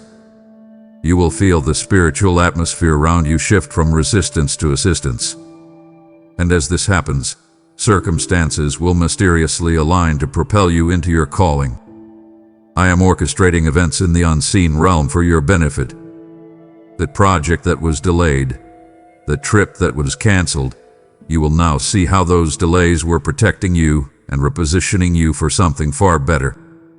And finally, the puzzle pieces of your life will begin to fit together perfectly. A difficult job you endured taught you a skill you are about to need. That season of heartbreak gave you a compassion you are about to use. That random hobby you picked up will become a central part of your new purpose. Nothing has been wasted. Every tear, every trial, every detour was a necessary piece of the puzzle. You are being moved into the precise position I have prepared for you. You are not lost. You are not behind schedule. You are right on time, and the convergence of your destiny begins tonight. My child, come closer. Let us talk about the things you do not show anyone. The secret sorrows of your heart are known to me, and I am coming to heal them. You are so good at presenting a strong face to the world. You are the dependable one, the one who listens, the one who carries on. But when the house is quiet and the night is long, I see the parts of you that are still broken. I see the wound left by that betrayal, the one that taught your heart to be cautious, to build walls, to never fully trust again. You can still feel the sting of it, like a fresh injury, even though years have passed. I see the deep ache of abandonment left by a parent, a spouse, or a friend who walked away, leaving a void in your soul that you have tried to fill with so many other things, but nothing has ever been enough. These are not just sad memories, they are active wounds. They affect how you see yourself, how you interact with others, and how you receive my love. You fear that if you get too close to anyone, even me, you will only be hurt again. Tonight, those scars left by betrayal and abandonment will be soothed by the balm of my love. I am not going to simply cover up the wound. I am going to the very root of the pain. My love is not a simple comfort. It is a divine healing agent. I want you to feel it now, a warmth spreading through your chest, a gentle presence that does not demand or take, but only gives. I will reach into the recesses of your memory and bring peace to your past. I want you to revisit those painful moments, but this time, I will be there with you. You will see me standing beside your younger self, comforting you in your loneliness. You will feel my presence in that room where you received the bad news, absorbing the shock with you. I am not erasing your history, but I am redeeming it. I am showing you that even in the moments you felt most alone, I was there. A profound inner healing will begin tonight, making you whole. This will not be an instant, magical fix, but the start of a deep and lasting transformation. The triggers that used to send you into a spiral of pain will begin to lose their power. You will find yourself able to think of that person or that event without the crushing weight you once felt. My presence will be a comforting embrace for your weary soul. You have been carrying this grief for so long, and you are tired. Tonight, I invite you to simply rest in me. Let me hold the pain for you. You do not have to be strong right now. You can be vulnerable, you can be weak, and you can let me be your strength. And in that place of safety and love, you will find the strength to do what you could not do on your own. You will find the strength to forgive those who have wounded you. Not because they deserve it, not because what they did was okay, but because your own freedom depends on it. Forgiveness is the act of unchaining yourself from the person who hurt you. It is the final step in your healing. I will give you the grace to do it. You do not have to feel it first. You just have to choose it. Choose freedom tonight, my child. Choose healing. Choose me. My beloved, let's be honest about the pressure you feel. The weight of provision has been heavy on your shoulders. I have seen you at your kitchen table, staring at the bills, trying to make the numbers work when there is simply not enough. I have heard your silent prayers in the grocery store as you put an item back on the shelf. I know the anxiety that wakes you at 3 a.m., the fear of not enough that haunts your days and steals your peace. You have worked hard. You have been responsible. And still, you find yourself in a place of lack, looking at a mountain of need that seems impossible to climb. This constant financial pressure has done more than empty your bank account. It has drained your spirit. It has made you feel like a failure, like you are somehow letting your family down, like I have not heard your desperate cries for help.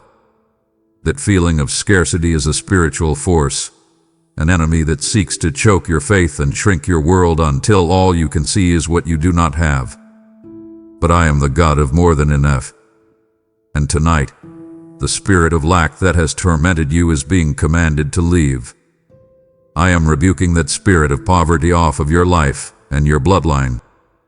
Its assignment against you is finished. In its place, I am opening the storehouses of heaven on your behalf. I want you to picture that vast, limitless storehouses filled with every resource you could ever need. This is not a metaphor for a vague spiritual blessing. This is a reality. My resources are not limited by the world's economy. Unexpected financial breakthroughs are being released to you. Do not be surprised when a forgotten debt is repaid to you. Do not be shocked when a new, higher-paying job opportunity appears out of nowhere. Do not question it when an idea I give you turns into a source of income you never imagined. I am moving on your behalf in the realm of your finances. I will provide for your needs according to my riches and glory. Your need is not the measure of my supply. My glorious, unlimited riches are the measure. Your job is not your source. I am your source. Your bank account is not your security. I am your security. This shift will require a change in your heart. The anxiety over your future will be replaced by a trust in my provision. I am calling you to let go of the worry that has been your constant companion. Every time you are tempted to fall back into that old pattern of fear, I want you to declare my promise. My God shall supply all my needs. Your trust is the vessel I will use to pour out my provision. And this blessing is not just for you to hoard. It is not for you to simply build a bigger barn. You will become a channel of my resources to bless others. I am blessing you so that you can be a blessing. You will have enough to meet your own needs and more than enough to help the person next to you. You will be able to give generously, to sow into my kingdom, and to meet the needs of the poor. Your life will become a testimony of my faithfulness. The lack is broken. The fear is silenced. Step into the abundance I am releasing tonight. Beloved, I have opened the storehouses of heaven for you, but provision without courage is a seed that is never planted. Will you truly receive my blessing only to let it wither in the soil of your fear? Do not wound me by accepting my provision, while rejecting the boldness I am about to give you to steward it. Listen. As I command the spirit of lack to leave you, I am also calling you to become a conduit of my abundance. This heavenly provision I release tonight is not meant to end with you. It is a river that must flow through you. If your heart stirs to be a part of this divine release, know that your gift becomes manna for souls starving for hope. Your support carries this word of deliverance to another child of mine who is crying out in the wilderness at this very hour. For I have said, give and it will be given to you, and tonight that promise seeks a partner in you. I will see your seed, and I will command a blessing upon your own storehouse that cannot be contained. This is your appointment to partner with my provision. Sow your seed now through Super Thanks, membership, or the PayPal link in the description below. My child, I see the fear that has been holding you back. It is a cage you have lived in for so long that you may have come to see it as normal. It is the fear of failure that keeps you from starting that new venture I have placed on your heart. It is the fear of rejection that makes you shrink back from being vulnerable in your relationships. It is the fear of the unknown that keeps you clinging to a situation that is familiar but is slowly draining the life out of you. This fear is a bully. It whispers lies about your inability. It magnifies the size of the obstacles before you, and it paralyzes your will, keeping you stuck in a cycle of inaction and regret. You have been praying for your circumstances to change, but I am telling you tonight that I am changing you first. I am dealing with the root of your paralysis. Tonight, the spirit of fear that has paralyzed you will be cast out. I have not given you a spirit of fear, but of power, and of love, and of a sound mind. That paralyzing dread you feel is an illegal squatter in your soul, and tonight, I am evicting it. I am infusing you with a supernatural boldness to face your giants. You have been staring at the giants in your life, that mountain of debt, that intimidating diagnosis, that impossible family situation, and you have felt like a grasshopper. But tonight, I am changing your perspective. I am giving you my eyes to see that the giant is not bigger than your God. I am filling you with the same spirit that was in David when he ran towards Goliath, not away from him. This is not a fleeting emotional high. It is a deep, abiding courage that is rooted in my presence with you. You will receive the courage to take the leap of faith I am calling you to. You know what it is. It is that difficult conversation you have been avoiding. It is that application you have been too afraid to submit. It is that step of obedience you know I have asked you to take, but fear has held you back. The grace to do it is being released to you now. Where you felt weak, you will discover my strength made perfect. Your weakness is not a disqualifier. It is the very place where my power will show up most profoundly. The intimidation of the enemy will no longer have a hold on you. His primary strategy is to make you afraid, because a fearful believer is an ineffective one. But when you are filled with my courage, his threats will sound like hollow echoes. You will recognize his roar for what it is, the roar of a defeated lion.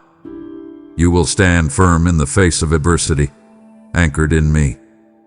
The storms will still come, the challenges will still arise, but you will not be shaken.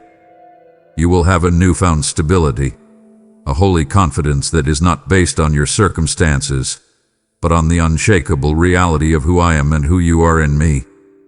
The fear is broken. The paralysis is over. It is time to move. Take the step. Make the call. Begin. I am with you. My child, I have seen you in the trenches. I have watched you grow weary in a battle that seems to have no end. You have been on the defensive for so long, constantly parrying blows, dodging accusations, and bracing for the next attack. Every day feels like you are just trying to hold your ground, to not lose any more territory in your family, in your finances, in your own mind.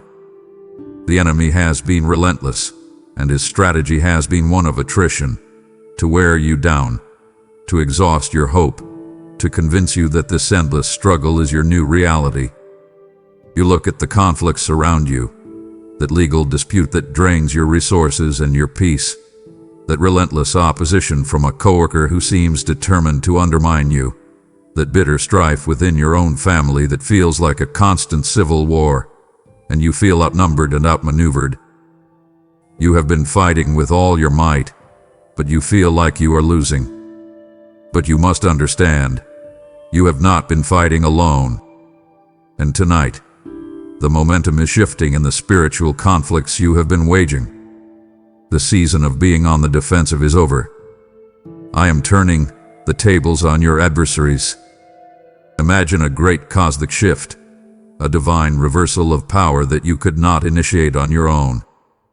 The ground beneath this battle is trembling because I have stepped onto the field. That feeling of being constantly pushed back will cease. Instead, you will feel a new, forward momentum, a holy wind at your back. The tactics the enemy has used against you will now begin to backfire on him. His attempts to isolate you will only drive you deeper into my presence.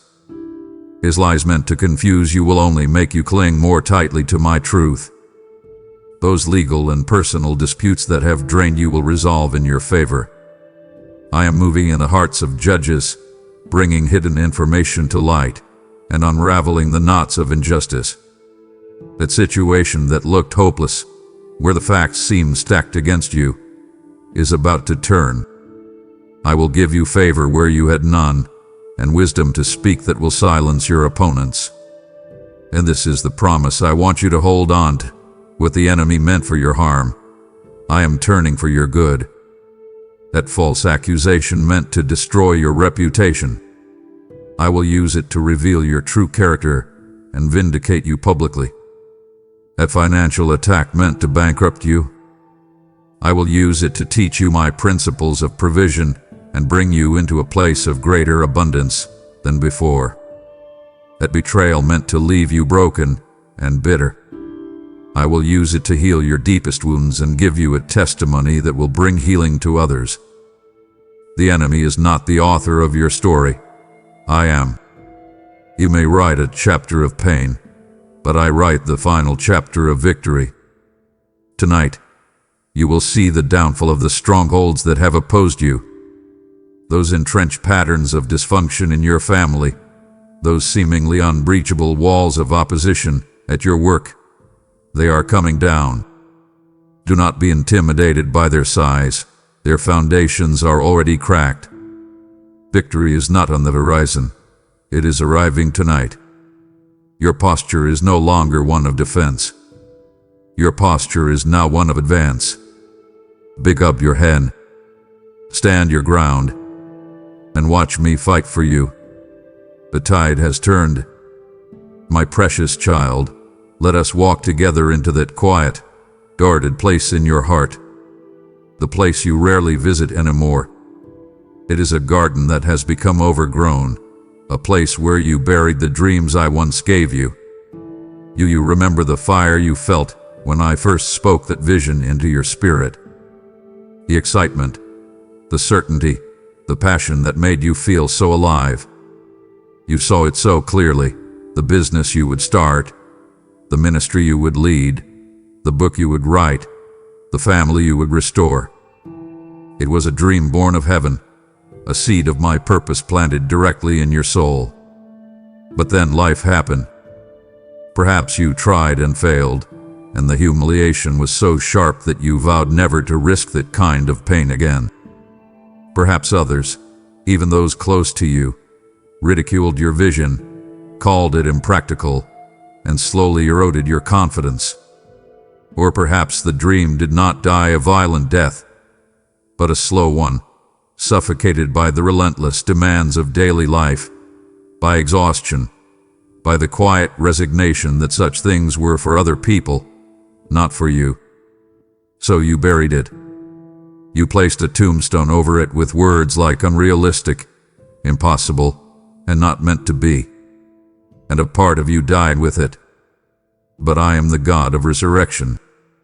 And tonight, the vision I once placed in your heart, which you thought was dead, will be revived. I am rolling away the stone of your disappointment. I am breathing my life-giving spirit onto the dry bones of your old passion. Feel it now, a stirring in that dormant place, a flicker of warmth where there has only been coldness. I will breathe new life into your passions and your divine purpose. The weariness and cynicism that have clouded your heart will begin to dissipate, replaced by a fresh, holy excitement. A fire for your calling will be reignited within your spirit. It will start as a spark, but I will fan it into a flame until it once again consumes your thoughts and energizes your steps. The disappointment of past failures will be washed away by fresh hope.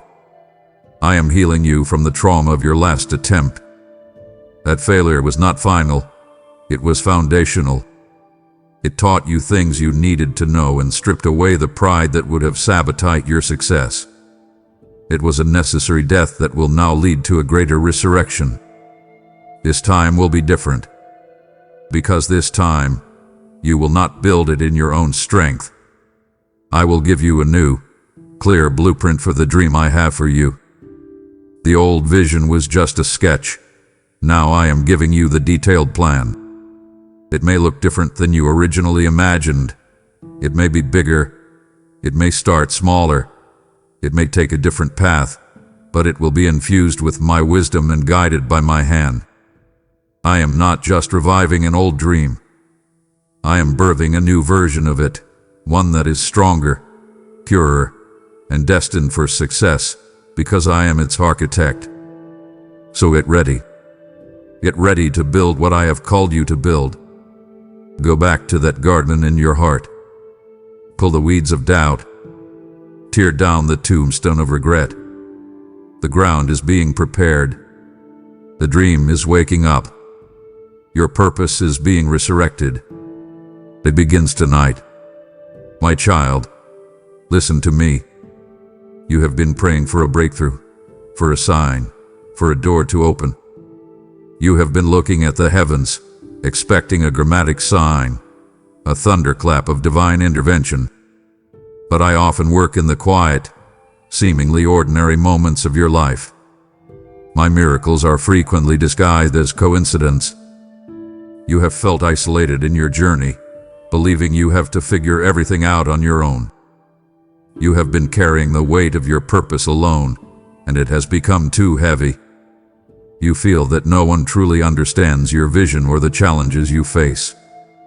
This feeling of isolation is a strategy of the enemy to keep you stagnant. But tonight, I am breaking that isolation. I am sending help. Be watchful, for I am sending a divine connection to intersect your path. This is not a random meeting. I have been arranging this appointment in the spiritual realm, lining the paths of two of my children for a moment of divine convergence. This person will be a key to the next chapter of your life. They will carry something you need. It may be a piece of wisdom, a practical resource, a word of encouragement that reignites your hope, or an introduction to someone else who can help you. They are a missing piece of your puzzle. Therefore, you must be watchful for a conversation or meeting that seems coincidental. It could be the person you find yourself sitting next to on a plane. It could be an old acquaintance you bump into at the market. It might be an unexpected email from someone you have never met.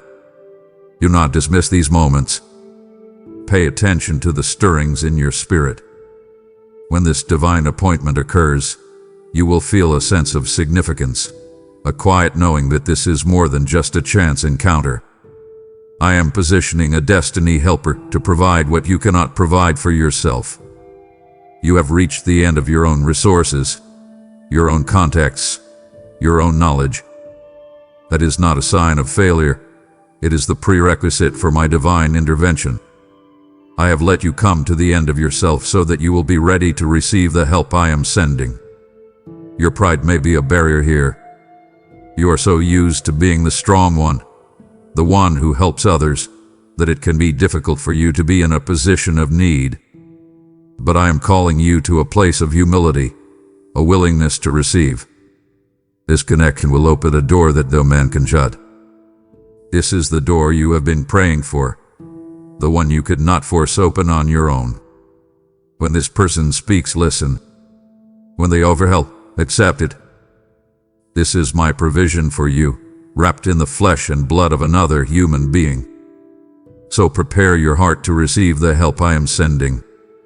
Ask me for a spirit of discernment to recognize your destiny helper when they arrive. Ask me for a spirit of humility to receive what they have to offer.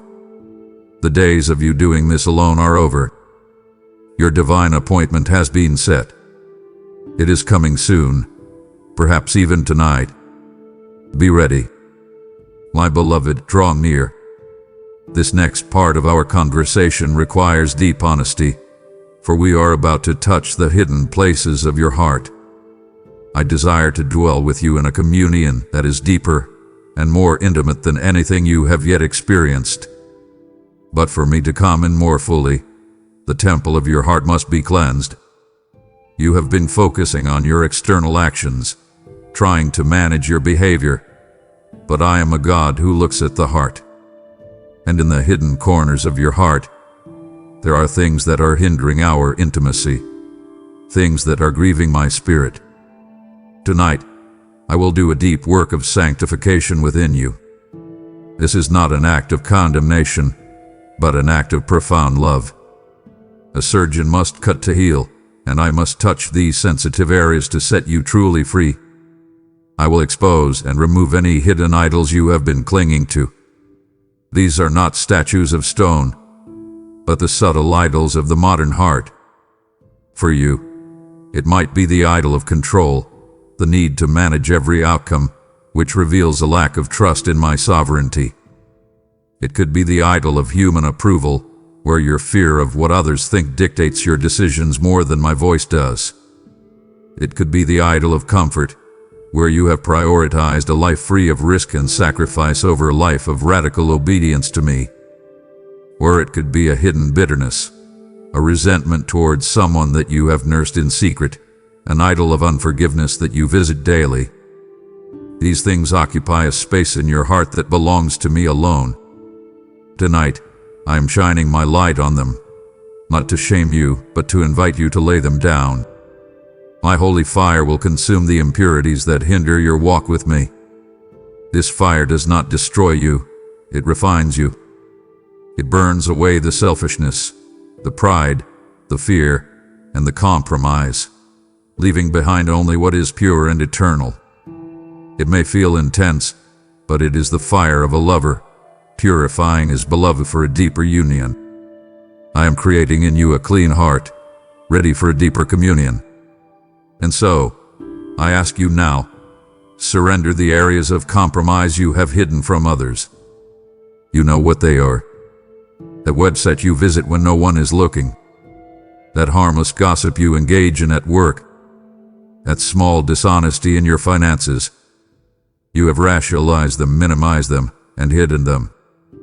But they are a stench in my nostrils, and they are a barrier between us. You must choose. Do you want your secret compromise, or do you want more of me? A new level of holiness is required for where I am taking you. The blessings and authority I am about to release into your life require a vessel that is clean. I cannot pour new wine into old, defiled wineskins. Let me do this deep work in you tonight. Surrender. Confess. Repent. Let my fire fall. Let the purification begin. I have just done a deep work to purify your heart, making it a temple for my glory. To leave this conversation now would be to have a cleaned house with no one to honor within it. It would disappoint me deeply to prepare you for vindication, only for you to remain in the shadows. Let me finish what I have started. My child, I have not been blind to the injustice you have endured. I have seen the tears you have cried in secret when your character was assassinated, when your motives were twisted, and when lies were spoken about you as if they were truth. I know the sting of betrayal from those you trusted, who then used your vulnerability against you. I know the profound pain and helplessness of being falsely accused, of having your name slandered in your workplace, in your community, or even within your own family. You have tried to defend yourself, to explain, to set the record straight, but your words fell on deaf ears. You have been tempted to become bitter, to retaliate, to fight fire with fire. But in your best moments, you have chosen the harder path. You have entrusted your cause to me. You have suffered in silence, holding on to the hope that one day the truth would prevail. I am here to tell you that day is coming. Tonight, I am rising up as your great defender. Where your name hath been slandered, I will rise up as your defender. You do not have to fight this battle anymore. Your attempts to vindicate yourself are futile and will only entangle you further in the strife. Be still. Let me be the one to speak for you. The truth will come to light, and your character will be restored. I will orchestrate circumstances in such a way that the lies will be exposed, not by your arguments, but by their own weight. I will bring forth your righteousness as the light, and your justice as the noonday sun. Those who falsely accused you will be silenced or brought to repentance. I will deal with their hearts. Some will be convicted of their sin and will come to you seeking forgiveness. Others will find their own mouths stopped, their platforms removed, their credibility shattered. You do not need to seek revenge. Vengeance is mine, and I will repay. Your role is to be ready to extend grace when repentance is offered. I will bestow upon you a crown of honor in place of the ashes of disgrace. The very areas where you were shamed will become the areas where you are most honored. I will restore your reputation, and it will be stronger than it was before the attack. And understand this: your faithfulness in secret is about to be rewarded openly. Every time you chose to bless instead of curse, every time you prayed for your enemies, every time you refused to participate in gossip, I saw it. That secret integrity was a sweet aroma to me, and it has not gone unnoticed. I am a just God, and I do not allow the faithfulness of my children to go unrewarded. My justice will roll down like a river on your behalf. It will be a powerful, cleansing, unstoppable force. So lift your head. Stop replaying the hurtful words. Stop trying to figure out how to defend yourself. Your vindication does not depend on your efforts. It depends on my character. And I am a just God. Your honor will be restored. It begins tonight. My child, let us speak plainly about your spiritual hearing. For too long, you have been trying to navigate a spiritual world while relying only on your 5 natural senses. You have been making decisions based on what you can see, what you can reason, and what others tell you. It is like trying to navigate the ocean in the dead of night with no compass, only the sound of the waves. You have been flying blind, and it has left you feeling spiritually numb, going through the motions of faith but missing the vibrant, moment-by-moment connection you so deeply crave. You have prayed, "Lord, speak to me," but you have been listening for a voice that sounds like thunder, when I am often speaking in the gentle stillness. The reason my voice has become faint is not because I have stopped speaking, but because your spiritual ears have been clogged with the static of this world. You listen to the voice of the news, the voice of your critics, the voice of your own anxieties, and the voice of your past failures. These voices are loud, demanding, and constant. They have created so much noise that my frequency has been difficult to find. But tonight, I am recalibrating your spiritual hearing. I am cleansing your senses. I am heightening your ability to discern my voice from all others. This will not be a complicated process. It will be a quickening and awakening. My voice will begin to have a distinct clarity in your spirit. It will always align with my written word, and it will always carry the weight of peace, even when it calls you to do something difficult. You will begin to recognize the subtle difference between my leading and your own anxious thoughts. My voice brings clarity. Your anxiety brings confusion. My voice brings courage. Your fear brings paralysis. As I sharpen this sense within you, you will begin to see with spiritual eyes the reality of the unseen realm. The world you see with your physical eyes is only a fraction of what is real. There is a constant battle being waged for your heart, your family, and your destiny. You will start to perceive this not in a frightening way, but in an empowering one. You will see the enemy's strategy behind a sudden argument in your home. You will discern the spirit of discouragement trying to attach itself to you after a setback. This heightened awareness is a gift to protect and guide you. You will no longer be easily deceived by the enemy's tactics. When a tempting offer comes that looks good on the surface, your spirit will feel a subtle check, a quiet no, and you will have the wisdom to walk away. Your sensitivity to the leading of the Holy Spirit will be sharpened. It will become your internal GPS. You will feel a gentle pull to call a specific person, a sudden urge to pray for a situation, a clear sense of which path to take at a crossroads. This is the intimacy I desire with you, not a distant God giving commandments, but a present Father walking with you, guiding each step. And yes, you will begin to perceive angelic activity around you. This does not necessarily mean you will see beings with wings. It means you will become aware of my ministering spirits at work on your behalf. When you narrowly avoid an accident, you will know it was not luck. When a needed resource shows up at the last possible moment, you will recognize it as angelic delivery. You will understand that you are constantly surrounded by a heavenly host, a support system you were previously unaware of. This is not about seeking strange supernatural experiences. It is about awakening to the full scope of the reality you live in. You are a spiritual being, and tonight, I am tuning your senses to the spiritual world you inhabit. Listen. The static is fading. Can you hear me now? My child, I see the tangled messes in your life. I am talking about those situations so complex, so layered with years of dysfunction, that you do not even know where to begin to fix them. I see that knot in your family, a web of old wounds, unspoken resentments, and painful misunderstandings, where every person is pulling on a different thread, only making the knot tighter. I see the bureaucratic knot at your work or in your finances, a labyrinth of paperwork, regulations, and uncooperative people that seems intentionally designed to exhaust and defeat you.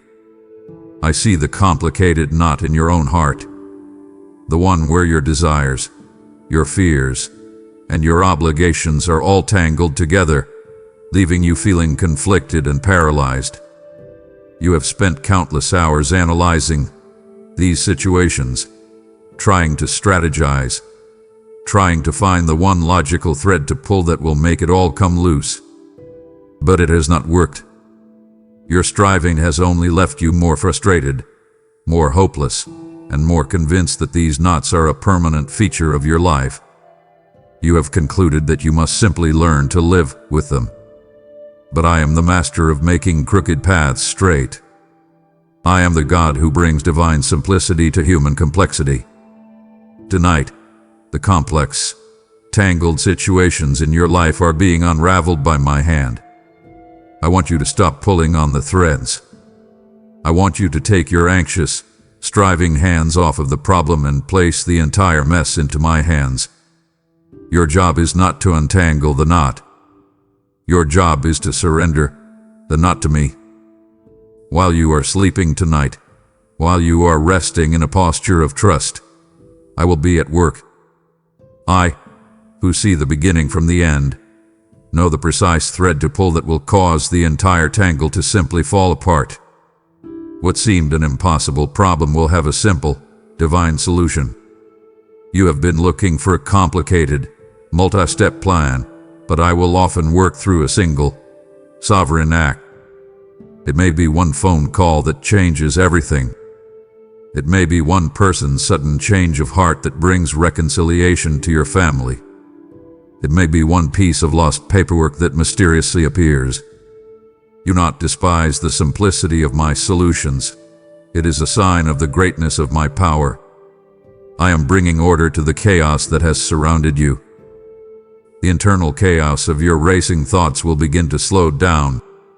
The external chaos of constant drama and conflict will start to subside. Strife and confusion within your family and relationships will begin to cease because I am dealing with the root spirits of strife and misunderstanding. In the place of this chaos, I will give you clarity on the one next step you need to take. I am not going to overwhelm you with a 10-year plan. I am going to make the very next step clear. Your responsibility is simply to obey that one instruction. Walk through the one small door I open for you. Speak the one sentence of reconciliation I put on your heart. And then, rest in me. I am the master of making crooked paths straight. Stop staring at the complexity of the knot. Look at the competency of my hands. Surrender it all to me. The unraveling has already begun. My precious child, we have talked about your battles, your dreams, and your healing. But now, we must come to the very foundation of it all. For all the promises I make, all the breakthroughs I release, will mean nothing if the foundation of your heart is cracked. And the deepest crack in so many of my children's hearts is the profound sense of unworthiness. It is the lie that you must perform to be loved. This is the orphan spirit. It is the driving force behind your striving, the root of your fear of failure, and the source of that deep, aching loneliness you feel even when you are in a crowded room. The orphan spirit makes you live like a servant in your own father's house, always working for your keep, afraid you will be cast out if you make a mistake. You have lived under this oppressive spirit for so long, trying to earn scraps of affection from people, from your achievements, and even from me. But I did not create you to be an orphan. I created you to be my child. And tonight, I am coming to heal that foundational wound. Prepare for a tangible encounter with my unconditional love. This will not be an intellectual exercise. This will not be you simply reminding yourself that I love you. This will be a direct, spiritual experience, an impartation from my heart to yours. It will wash over you, healing your sense of unworthiness and rejection. Imagine a tidal wave of pure, liquid love, breaking down the walls of defense you have built around your heart, flooding every dry and desolate place, washing away the years of feeling less than. It will fill the void left by every person who ever made you feel that you were not enough. In this moment, you will know, in the depths of your being, that you are my cherished child. It will move from your head to your heart. The truth of your belovedness will become the most real thing about you. This experience will redefine your identity and anchor your soul. You will no longer see yourself through the lens of your failures or other people's opinions. Your identity will be permanently reestablished on the unshakable truth of your position as my son, as my daughter. And as this happens, the orphan spirit will be replaced by the spirit of adoption. The spirit of adoption does not strive, it rests. It does not fear, it trusts. It does not live in insecurity, it lives in the full assurance of its inheritance. You will be able to approach me not with the fear of a servant, but with the bold confidence of a child who knows they are deeply and unconditionally loved. This is the healing that makes all other healings possible. This is the truth that makes all other truths come alive in you. My love will be the foundation upon which your new season is built. Your courage will rise from it. Your provision will flow from it. Your purpose will be launched from it. So I invite you now, in this sacred quiet, to stop trying to be lovable. Stop performing. Just be still. Open the deepest parts of your heart and simply receive. No defenses. No qualifications. Let my love come in. Let it heal you. Let it define you. Let it make you whole. My beloved, I have seen you wrestling with problems that seem to have no solution. You have been pacing the floor of your mind, running through the same limited options over and over again. You have been staring at that business challenge, that ministry roadblock, that personal predicament, and you have hit a wall.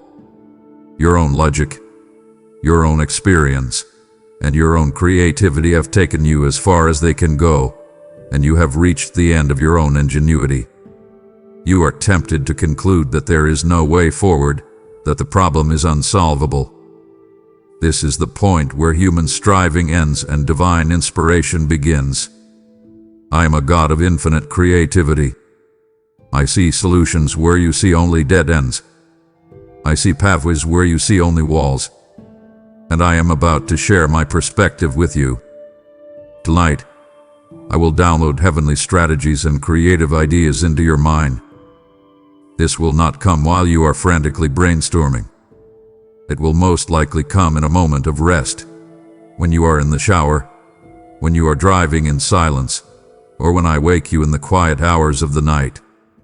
A solution to a long-standing problem will come to you in a flash of insight. It will not be a slow, logical deduction. It will be a sudden, complete, and brilliant idea that seems to appear out of nowhere. It will be so clear and elegant that you will wonder why you never thought of it before. You will know this idea is from me because it will have my signature upon it. It will carry a sense of peace, not anxiety. It will feel expansive and hopeful, not restrictive and fearful. It will solve the problem in a way you never considered, a way that often involves a counterintuitive step of faith. This idea will carry my favor and have the potential to change your future. This is not just a clever trick to get you out of a temporary jam. This is a seed from heaven, a seed that contains the blueprint for a new season of your life. Therefore, do not dismiss it as a mere thought. It is a seed from heaven. The moment it arrives, the enemy will immediately try to discredit it. He will whisper, "That's ridiculous. You don't have the resources for that." People will think you're crazy. He wants to kill the seed before it can be planted. That is why your next step is crucial. Write down what I revealed to you in the night. The act of writing it down is an act of faith. It is you partnering with me, honoring the gift, and declaring your intention to steward it well. By writing it down, you take it from the ethereal realm of thought and give it substance in the physical world. This is the beginning of an innovative venture I wish to birth through you. This idea could become a new business that funds my kingdom. It could become a new ministry that heals the broken. It could become the solution that brings peace to your family. Do not underestimate the power of a single idea that is born of heaven. So quiet your own striving. Create space for me to speak. And get a pen and paper ready. The download is coming. I have placed a seed from heaven, a miraculous idea, into your mind. But an idea without favor is an orphan in the world. Would you truly take my divine blueprint and then refuse the supernatural influence I am about to release upon you to build it? My heart aches at the thought of a dream I authored being abandoned at the door of possibility. I have just planted a miraculous idea, a seed of heaven, into your mind and spirit. Now, I am giving you the opportunity to sow this very word into the fertile ground of the world. Your support is not a donation. It is the act of planting this message of deliverance into a heart trapped in a night of confusion. Your gift becomes the fire that carries this light to the ends of the earth, pushing back the darkness for someone else who believes their situation is impossible. My word will not return to me void, and your offering is the hand that releases it into the field. Therefore, If this word has been a divine seed for you, I am calling you to sow it for another. Act now. Release your offering through Super Thanks, membership, or by using the link in the description. My child, let us discuss the concept of favor. You have been operating under the world system, a system of merit.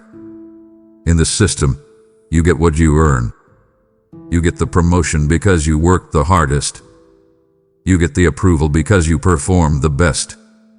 You get the opportunity because you proved you were worthy of it. And so, you have been striving, performing, and proving, trying to earn your way forward. It is exhausting, and it is not my way. The kingdom I operate in is based on grace, and the currency of grace is favor. Favor is my supernatural influence on you and for you. It is an invisible cloak of grace that I place upon you that causes people and circumstances to be inclined towards you for no logical reason. It is not something you can earn. It is a gift I choose to bestow. And tonight, I am releasing a new measure of it upon your life. My favor is about to go before you like a shield. It will go into rooms before you enter them, preparing the hearts of the people you are about to meet. People in positions of authority will look upon you with kindness. The boss who has always been critical will suddenly start to see your value. The loan officer who was hesitant will feel a sudden peace about approving your application. The government official who holds your case in their hands will feel an inexplicable urge to help you. This is my favor at work. It is my anointing on you that makes you stand out from the crowd. As a result, you will be granted access to places you were once denied. The doors that were closed to you because you lacked the right qualifications, the right connections, or the right background will now swing open. Rules will be bent and policies changed for your sake. You will see situations where the standard procedure is set aside just for you. People may not even understand why they are doing it. They will simply know that they are supposed to help you. You must understand this crucial truth. This favor is not based on your performance, but on my good pleasure. If you begin to think you have earned it, your pride will cause the flow of favor to cease. It is a gift. Your only job is to receive it with humility and gratitude. This favor will distinguish you and accelerate my purpose in your life. It is my divine accelerator. It will help you accomplish in a year what would have taken you a decade in your own strength. It will connect you to the right people, open the right doors, and position you in the right places at the right time. So I want you to change your posture. Stop trying to impress people. Stop striving to prove your worth. Instead, walk into every situation with a quiet, confident humility, expecting my favor to be there. Before you walk into that important meeting, before you make that crucial phone call, pause and pray, Father, let your favor go before me. Then walk in the assurance that I have already prepared the way. The year of your striving is over. The year of my favor has begun. My child, I see the wall. I see the place where you have been pushing with all your might, only to end up exhausted and with bruised shoulders. For you, this wall has a name. It is the mountain of bureaucratic red tape that has your application, your future, buried under its weight. It is the wall of silence from that person you need an answer from, a silence so complete it feels like a personal rejection. It is the stubborn financial blockage that has stood firm against your every budget, your every prayer, your every effort to get ahead. You have tried every key you possess on this door, but none of them fit. You have examined the obstacle from every angle, looking for a crack, a weakness, a way through, but it appears seamless, solid, and permanent. You have come to believe this obstacle is your destiny, a boundary you are not meant to cross. You have started to make your life in the shadow of this mountain, accepting its presence as an unchangeable fact. But I did not create you to live in the shadow of your obstacles. I created you to see them moved. And tonight, the mountains that have stood in your way will begin to crumble. This will not happen because you finally push hard enough. It will happen because I am speaking to the mountain. That bureaucratic red tape and those systemic blockages will be cleared. A person you have never met, in an office you do not know exists, will feel a sudden and inexplicable urge to find your file and move it to the top of the pile. An email that was lost will be found. A rule that was rigid will suddenly become flexible. You have been fighting the system, but I am the God who is sovereign over all systems. What has resisted your every effort will suddenly give way. That person who had been a wall of opposition will have a change of heart. A financial channel that has been blocked will suddenly open. It will feel sudden to you, but I have been working behind the scenes, dismantling the spiritual forces that have been energizing this opposition against you. I am making a way where there seems to be no way. I want you to stop seeing this as a contest between you and the obstacle. It is not. The contest has been between the forces of darkness trying to hinder you and the unstoppable power of my kingdom. And that contest is already over. The opposition that has been relentless will lose its strength.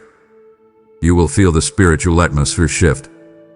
The pressure will ease. The sense of constant struggle will lift. Why? Because I am cutting off its source. I am making the crooked path straight. I am leveling the mountains and raising the valleys. I am creating a smooth, clear path for you to walk on. To watch. Watch as the barriers that have contained you are removed. I want you to stop fixating on the size and permanence of your problem. It is not as solid as you think. Before my presence, mountains melt like wax. Before my word, iron gates give way. Stop telling me how big your mountain is. It is time for you to start telling your mountain how big your God is. Your job is not to figure out how I will do it. Your job is to believe that I will do it. The dissolving has begun. My precious one, I am ready. The angels have their assignments. The provision has been released. The breakthrough is at the door. I have done my part. But now, we must talk about your part. For this is a partnership. My power flows where it is welcomed, where it is expected. You see, faith is more than just a belief system. It is a spiritual posture. It is the vessel you bring to me to be filled. If you bring me a thimble of faith, you will receive a thimbleful of blessing. But if you bring me a heart wide open with expectation, I will pour out a blessing so great you will not have room enough to contain it. For too long, your posture has been one of hope, which is beautiful, but tonight I am calling you to upgrade your hope to a posture of expectant faith. Hope says, I hope God will do it. Faith says, I know God is doing it, and I am getting ready for it. You must prepare your heart to receive what I am about to do. This preparation is not passive. It is an active, tangible expression of your trust. I want you to lift up your faith as a vessel to be filled. This means you must act on what I have promised you tonight, even before you see it. If I have promised you financial breakthrough, your act of faith might be to sow a seed of generosity from the little you have, creating a space for my abundance to flow into. If I have promised healing for a relationship, your act of faith might be to write a letter of reconciliation you do not send yet, preparing your own heart for the restoration that is coming. If I have promised a new job, your act of faith might be to clean out your closet to make room for the new clothes you will need. These are not superstitious tricks to manipulate me. They are declarations in the physical realm of what you believe is happening in the spiritual realm. Do not allow doubt to steal the promise of this night. Doubt is a thief. It will whisper, "This is too good to be true." You've been disappointed before. Don't get your hopes up. You must be ruthless with that voice. Cast it down. Speak my promises aloud. Activate them with your words. Walk through your home and declare, "As for me and my house, we will serve the Lord," and we are stepping into a season of breakthrough. Your words have creative power. They align the atmosphere of your life with the atmosphere of heaven. And then, you must act as if what I have said is already done. This is the essence of expectant faith. How would you walk? How would you talk? How would you sleep if you knew for certain that your miracle was already on its way? You would walk with a new confidence. You would speak with a new authority. You would sleep with a new peace. That is how I want you to live, starting now. Your expectation is the spiritual posture that welcomes my miracles. It is the welcome mat you lay at the door of your heart. It is the signal to all of heaven and hell that you believe the word of your God. So, prepare for rain. The clouds are gathering. My child, now that you have prepared your heart with expectant faith, there is one more crucial act of preparation I require from you in this hour.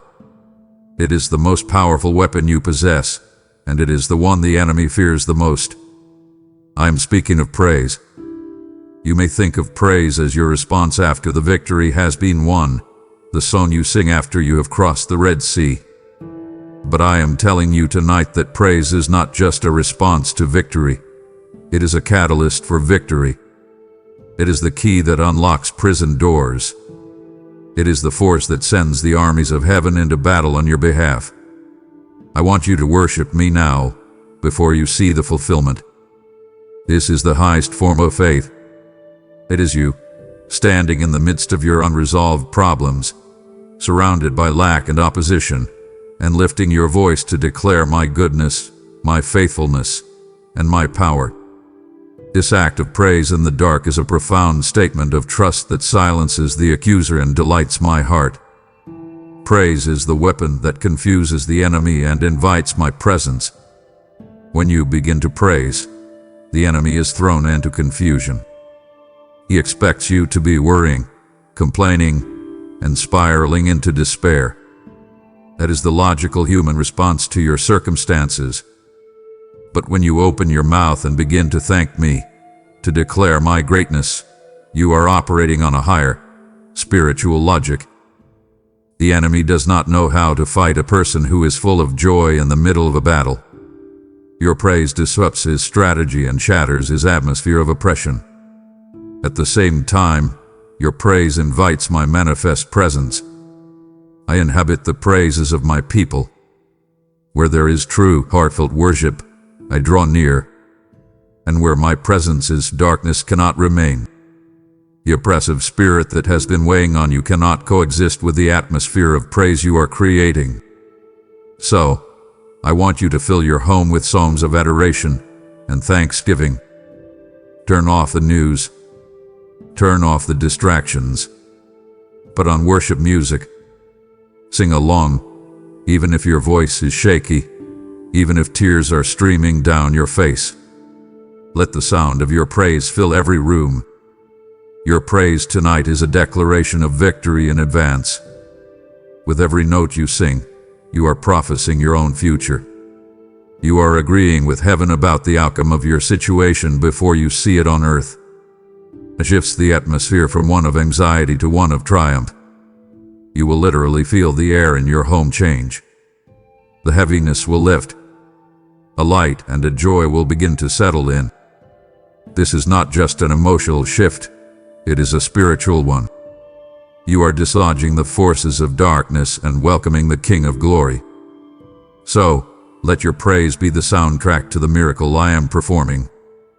I am at work, unraveling the knots, breaking the chains, and opening the doors. And you, my child, are providing the triumphant music for this divine operation. Do not praise me for what you see. Praise me for what I have said. For my word is more real than your circumstances. The battle is already won. The victory is yours. Begin to celebrate now. My beloved, as the atmosphere shifts and your praise rises, you are entering a critical and sensitive moment. The enemy sees what is happening. He sees the chains breaking. He sees the door of your breakthrough beginning to open. And in this final hour before your deliverance is manifest, you will launch a counterattack. His goal is simple: to abort your breakthrough. He will try to distract you, to discourage you, or to deceive you.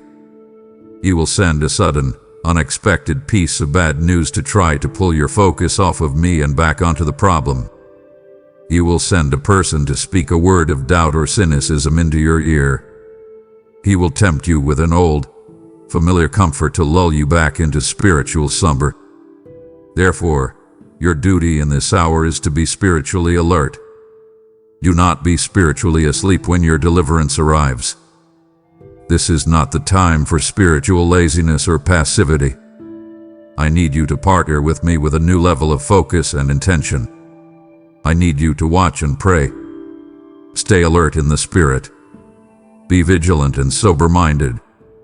This means you must guard your heart and your mind. Be intentional about what you are watching, what you are listening to, and who you are talking to. If something brings a spirit of fear or confusion, turn it off. If someone is a voice of negativity, lovingly distance yourself for this season. To be sober-minded means you do not allow your emotions to run wild. When a wave of anxiety hits, you do not ride it. You recognize it as an attack and you stand against it with my word. Engage in focused prayer, lining your will with mine. Your prayer now is not just a list of requests. It is a strategic, spiritual work. It is you coming into agreement with what I have already decreed in heaven. Pray my promises back to me. Say, Father, you said you are turning the tables on my adversaries. I come into agreement with that now. I thank you that the tide is turning. This kind of prayer is not about convincing me. It is about you enforcing the victory I have already won. And you must pray against any spiritual interference aimed at aborting your breakthrough. Be specific. Say, I stand against any spirit of delay sent to hinder this miracle. I bind any spirit of confusion sent to cloud my mind. I reject any spirit of fear sent to paralyze me from stepping into what God has for me. Your prayer is the spiritual air cover for the angelic activity that is happening on your behalf. It is the partnership I require to release my power on earth. And finally, you must keep watch, for I often move in the quiet hours of the night. Do not be surprised if I wake you to pray. Do not dismiss it. Be still before me. I may give you a specific strategy, a word of knowledge, or simply want you to sit in my presence as I complete the work. You are a watchman on the wall for your own destiny in this hour. Stay at your post. Do not be distracted. Do not fall asleep. Your vigilance is crucial. The dawn is about to break. You have taken your post as a watchman, and your prayers are enforcing my victory. But vigilance without humility can turn into pride. It would break my heart to bring you to the very edge of your breakthrough, only to see you disqualified at the final moment because you chose to rely on your own strength. Let me clothe you for this holy moment. Do not leave now. My child, as we approach the very culmination of this holy night, as the miracle I have promised draws near, there is one final garment you must put on. It is the most beautiful and the most powerful garment in my kingdom, and it is the one that is absolutely essential for what is about to happen. You must clothe yourself in humility, for I resist the proud but give grace to the humble. Pride is the single greatest obstacle to my power. Pride says, I can do this myself. I deserve this. I have it all figured out. Pride is the posture of self-reliance, and it effectively tells me, I don't need you. When a heart is filled with pride, there is no room for my grace to enter. But humility is the opposite. Humility says, Father, I cannot do this without you. I don't deserve this, but I gratefully receive it as a gift. I don't have it figured out, so I surrender my plans to you. Humility is the posture of complete dependence, and it creates a vast, open space in your heart for me to pour my grace into. Tonight, I call you to actively surrender your plans, your timing, and your methods to me. You have had your own idea of what this breakthrough should look like, of when it should happen, and of how it should come about. You must now release that. Hold your own agenda with an open hand and be willing to receive my answer, even if it looks completely different from what you expected. This miracle is not about validating your own cleverness. It is about showcasing my glory. Therefore, you must acknowledge your complete dependence on me for this breakthrough. I want you to say it out loud. Father, I am utterly dependent on you for this. My own strength is not enough. My own wisdom is insufficient. This must be all you. This confession of dependence is the sound of humility, and it is music to my ears. It is the prayer I always answer. I want you to empty yourself of self-reliance to make room for my power. Imagine your heart is a vessel. If it is already full of your own plans, your own ego, and your own strength, there is no room for me to pour my power in. Humility is the act of emptying that vessel, pouring out all of your own self-sufficiency at my feet, so that I can fill you with myself. And understand this critical point. This miracle will bring glory to my name alone, not yours. When it happens, and people ask you how you did it, your only answer will be, it was the Lord. This is not for your reputation. It is for mine. I am doing this in your life so that others will see my goodness and my power and be drawn to me. And the place where I can best accomplish this is through a heart that is humble. A humble heart is the throne upon which I choose to sit. It is the place I make my home. Clothe yourself in it now, my child. Let it be the soft, receptive garment that you wear as you welcome the King of Glory. For the humble, I will exalt. My precious child, as this sacred transaction takes place in your spirit, I know a subtle fear may arise. The shaking of the old foundations, the breaking of familiar chains, the dissolving of long-standing problems, even a welcome change can feel unsettling. The night is often a time of vulnerability, when the distractions of the day fade and you are left alone with the magnitude of what is happening. You may wonder, can I handle this new freedom? Will I be able to walk in this new authority? What if I fail again? You fear being left alone to manage the very miracle you have prayed for. So listen to my heart now, and let this promise be the anchor for your soul through the coming hours. You will not face this transition alone. I am with you. I am not a distant king who issues a decree and then retreats to his throne. I am Emmanuel, God with you. My presence is not a theological concept. He is the most tangible reality in the universe, and it is wrapped around you right now. I am closer to you than the air you are breathing, nearer than the beat of your own heart. In this holy night of transition, I will be your constant companion, your vigilant watchman, your steady guide. As the final vestiges of the old you begin to fall away, as the lies of the accuser try to make one last desperate stand, my peace will stand guard over your heart and mind. I want you to picture this. My peace is not a passive feeling of calm you must try to conjure up. It is an active, powerful, spiritual force. I am stationing it like a mighty, armed sentinel at the gate of your mind. When a thought of fear tries to enter, my peace will block it. When a memory of past failure tries to torment you, my peace will turn it away. When anxiety about the future tries to lay siege to your heart, my peace will stand immovable, and it will not be breached. You do not have to fight these thoughts tonight. Your job is to rest behind the shield of the guard I have posted for you.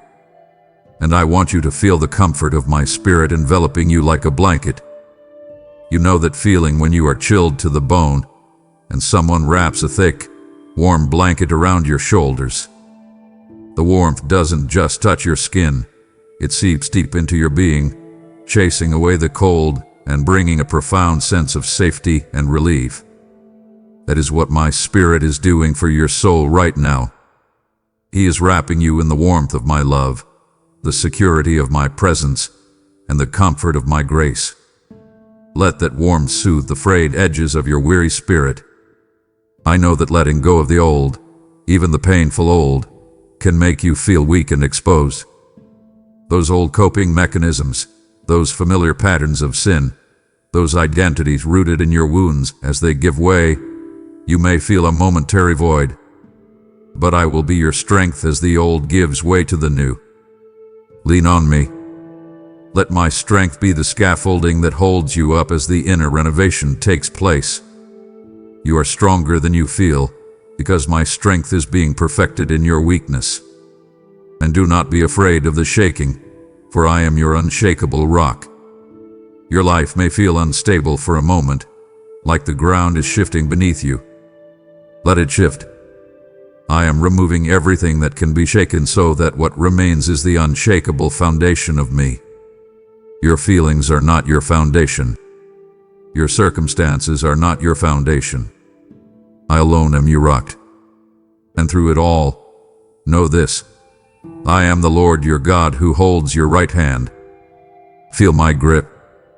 It is firm. It is secure. I am leading you through this darkness, through this night of transition, and I will not let you stumble. You are not alone. You are safe. You are held. Rest in me now. My beloved, the night has been long, but it has been holy. And now, the first hints of light are beginning to break on the horizon of your life. The work that I have done in you in the darkness is about to be revealed in the light of a new day. And I promise you this with all the authority of heaven: when the sun rises, you will not be the same person you were at dusk. The person who entered this night was weary from a long battle, burdened by ancient chains, confused by a spiritual fog, and defined by the wounds of their past. The person who will greet the morning sun will be different. The weariness will be replaced by a new strength. The chains will be gone, replaced by a glorious freedom. The confusion will have lifted, replaced by a divine clarity. The wounds will still be there, but they will no longer be weeping sources of pain. They will be healed scars, testaments to the victory you have won. You have undergone a profound, spiritual metamorphosis in the cocoon of this appointed night. You will walk in a new level of freedom, authority, and purpose. The freedom will be the first thing you notice. You will face an old temptation, and for the first time, you will feel a genuine choice, a power to say no that you did not possess before. The authority will surprise you. You will speak a word of encouragement to someone, and it will land with a spiritual weight that changes their entire perspective. You will pray for a situation, and you will sense your prayers have a new potency, a new alignment with the courts of heaven. And the purpose will be your new compass. The dormant dream that I reawakened will now be a burning fire within you, a clear and compelling direction for your life. You will no longer be drifting. You will be moving with intention, propelled by a divine mandate. The events of this night will mark a definitive turning point in your story. Your life will forever be divided into two volumes: the time before this night, and the glorious new era that began after it. This night is your personal Passover, your crossing of the Red Sea. It is the moment the trajectory of your destiny was irrevocably altered. And so, a new day is dawning, filled with the evidence of my faithfulness. I want you to look for the proof. It will be there. It will be in the unexpected phone call that confirms the door has opened. It will be in the peace you feel in a situation that used to trigger your anxiety. It will be in the sudden arrival of the provision you were praying for. These are not coincidences. They are love letters from me, confirming the transaction that took place in the Spirit. So, go forth and be a living testimony of my power to save and restore. Do not hide what I have done. Your story is now one of the most powerful tools I have given you. When you meet someone else who is trapped in the same prison you just escaped from, your testimony will be the key that unlocks their door. Your story will prove to a doubting world that I am real, that I am good, and that I am still in the business of performing miracles. And finally, hear this with all your heart. This is not the end. It is the glorious beginning of what I will continue to do in you. This breakthrough is not a destination. It is a doorway. You have just stepped onto a higher path, a new level of walking with me. The intimacy we have shared tonight, the power you have experienced, this is your new normal. There is so much more I have for you. The dawn is breaking, my child. A new day has come. Walk into it. My child, this word was not an accident. It was a divine appointment. My decree has been released in the heavens, and now it seeks the landing place of your faith on earth. To seal this promise, go now and make your agreement known. Write with unshakable faith in the comments below. Tonight, my story changes. Let this be your act of war against doubt, the key that turns in the lock of your destiny. For what is spoken in this holy hour will be seen in the morning light. Amen. If you believe in me, your Heavenly Father, then like this video and leave a heartfelt amen in the comments. If you want to stay closer to me, then subscribe to this channel.